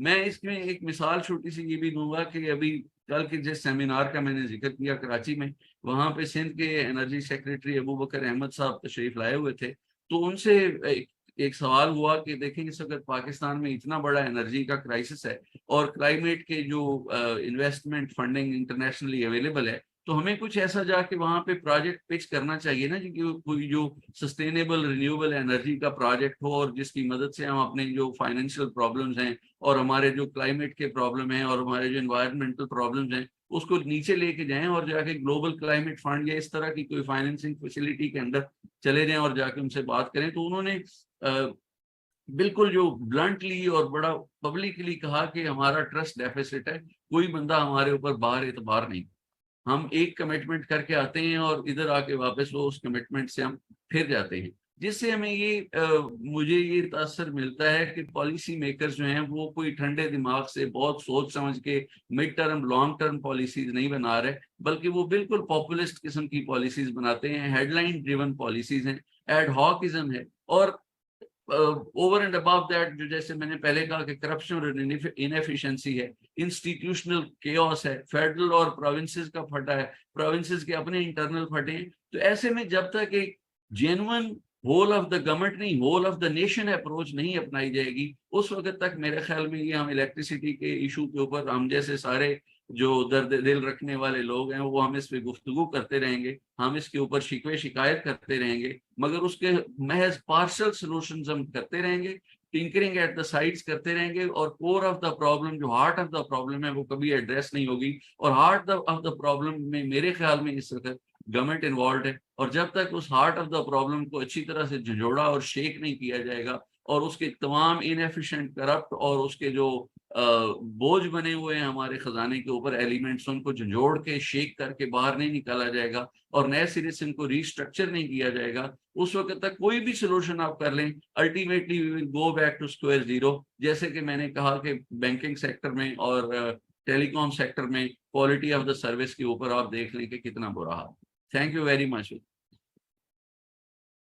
Do you want to add something very, very quickly? You have your hand raised.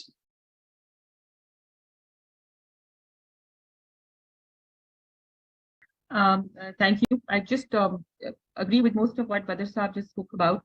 एक छोटा सा comment because उन्होंने के इलेक्ट्रिक का नाम भी लिया, तो I just wanted to clarify. It's very easy to sort of generalize कि जी employees इसमें शामिल हैं के या वापडा की। के electric has halved its transmission and distribution losses in the last 15-18 years. तकरीबन 37 से 40% के करीब थे, आज 15 पर हैं।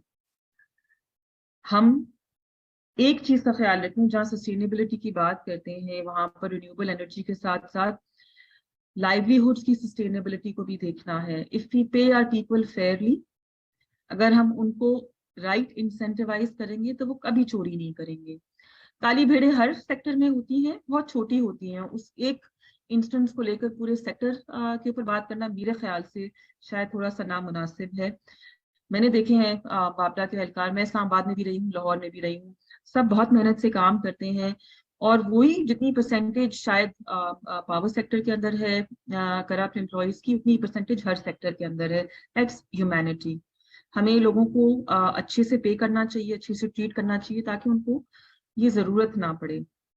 दूसरी चीज, एलिगेशंस हमारे पास 100 आती हैं, एविडेंस 2 आते हैं। मैं पूरे वसूख के साथ कह सकती हूँ, whenever we have found evidence that somebody has done some wrongdoing, हम उसको उसी वक्त टर्मिनेट करते हैं। So there is no company or organization wide support to such behavior. और people angle, I keep going back to that, जो आफिया साहिबा ने भी बात की। अगर हम लोगों का ख्याल रखेंगे तो लोग भी सिस्टम का, पॉलिसीज का, गवर्नेंस का, जिम्मेदारियों का ख्याल रखेंगे। So that's just one small point. एक बात मुस्तफा ने की थी अराउंड रिन्यूएबल्स के इलेक्ट्रिक जो है, हमने फोर्सी किया है कि हमें तकरीबन अनदर 15 to 2000 मेगावाट्स जो है 1500 to 2000 मेगावाट्स अगले 7 सालों में जरूरत पड़ेगी। For the past 5 years, we have been chasing the government of Pakistan. आपके पास excess capacity है. Why don't, instead of us putting up new plants, this will be a win-win for the country. आप वो additional capacity में से कुछ हिस्सा के electric को दे दीजिए। एक 500 kV का grid interconnect का है, हमने उसकी भी तामीर शुरू कर दी, even though we have no firm commitment from the government of Pakistan. तो थोड़ा सा call or fail में तजाद है. That grid station is going to be ready, inshallah, over the next 12 to 18 months. Whether we're going to get additional capacity from the government of Pakistan is yet to be heard. We've not gotten a firm answer yet. The expectation is कि आप 1100 megawatt लें, बाकी अगर available होगी तो हम जरूर देंगे। So हमारी तरफ से पहली कोशिश यही है। दूसरा, हमें यही कहा जा रहा है कि आप रिन्यूएबल के प्लांट्स लगाएं। So where we're saying कि हमें कंट्री में मजीद प्लांट्स नहीं लगाने चाहिए, we will end up putting up plants in the Karachi territory to serve the additional demand because there is no other way. Permissions is a big issue. For the past 3 years, we've been chasing the provincial governments to allow us to put up renewable plants. Bidding का process भी काफी लंबा चौड़ा है. We regularly follow up with NEPRA. So एक जो overall conversation रही है, I think holistic, everybody has to do it. Doctor Fayaz ने भी यही बात की कि सबको करना पड़ेगा, मिलकर करना पड़ेगा। खाकान साहब ने ये बात की कि everybody has to be on board, and everybody has to sort of have one goal in mind कि जी at the end of the day हमें capacity payments reduce करनी है। एक छोटा सा कॉन्सेप्ट है जो हम केई में यूज करते हैं, we call it good sent out versus bad sent out. Good sent out वो है जब आपने dispatch किया वो 100% recover होता है। बैड सेंट आउट वो होता है जब आपने डिस्पैच किया तो उसका 30, 40, 50, 60, 70% जो रिकवर होता है, बाकी बैड सेंट आउट होता है। हमें गुड सेंट आउट को नेशनल लेवल पर बढ़ाना है, which will definitely come from industries. हमें बैड सेंट आउट को कम करना है। अनफॉर्चुनेट है बैड सेंट आउट को अगर आपने उसकी जो कॉस्ट इम्प्लीकेशंस हैं या उसके कंट्रीब्यूशन टू सर्कुलर रेट को कम करना है, लोड शेडिंग के अलावा इस वक्त हमारे मुल्क में और कोई सोल्यूशन मौजूद नहीं है। Where you do a forced conservation of sorts. So that's my point. I'll end here. Thank you so much, Ms. Adia. Thank you, everyone. We've already exceeded 20 minutes over time, so I'll just very quickly just ask Dr. बस दो चीजें add कर, बस दो चीजें छोटी-छोटी add करनी है। I'm really sorry. I'm really sorry. सिर्फ 2 मिनट 2 मिनट सिर्फ। जी मैं बिल्कुल कोई जो है वो कोई डिबेट नहीं सादिया साहिबा से करना चाहता, मगर मेरा मकसद जो जब मैं करप्शन की बात कर रहा हूँ तो मेरा ख्याल ये है कि इस तरह का defensive attitude will never work कि हमारी ऑर्गेनाइजेशन बड़ी जबरदस्त है, हमारे लोग बड़े जबरदस्त हैं। As a nation 99.9% of us are corrupt. जो 0.1% कहते हैं कि हम करप्ट नहीं है, वो झूठ बोलते हैं।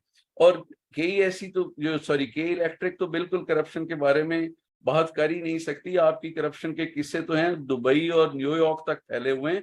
इसको खुदा के लिए don't brush the issues under the carpet. बहुत सारे इश्यूज और प्रॉब्लम्स हैं। मेरी बात सुनिए, ये सारे मुल्क का इशू है, मैंने किसी को टारगेट नहीं किया, मैं सारे मुल्क की बात कर रहा हूँ। आखिरी बात इसमें ये है कि जो हम जब मैनेजमेंट सॉल्यूशंस ढूंढते हैं हम illegal I'm really sorry. I think that is very uncalled for. I'm really sorry. बात तो सुने, अब बात तो सुने मेरी। मैंने आपकी बात में बिल्कुल कोई इंटरफेयर नहीं किया। आखिरी बात मैं इसमें ये करना चाहता हूँ कि के इलेक्ट्रिक ने बहुत मेजर सोल्यूशन ढूंढा है TND लॉसेस का, कलेक्टिव पनिशमेंट, जो ट्राइबल एरियाज में गोरे देते थे। एक इलाके में बिजली का बिल कम रिकवर हो रहा है, पूरे इलाके को लोड शेडिंग कर दो, खा उसके अंदर इंडिविजुअल्स जो हैं वो 100% बिल दे रहे हैं, जो कि बिल्कुल इंटरनेशनल ह्यूमन राइट्स लॉ के खिलाफ एक पनिशमेंट है। तो ये हम इन इश्यूज को, if we continue to brush them under the carpet, if we do not face them as they are, तो ये सारे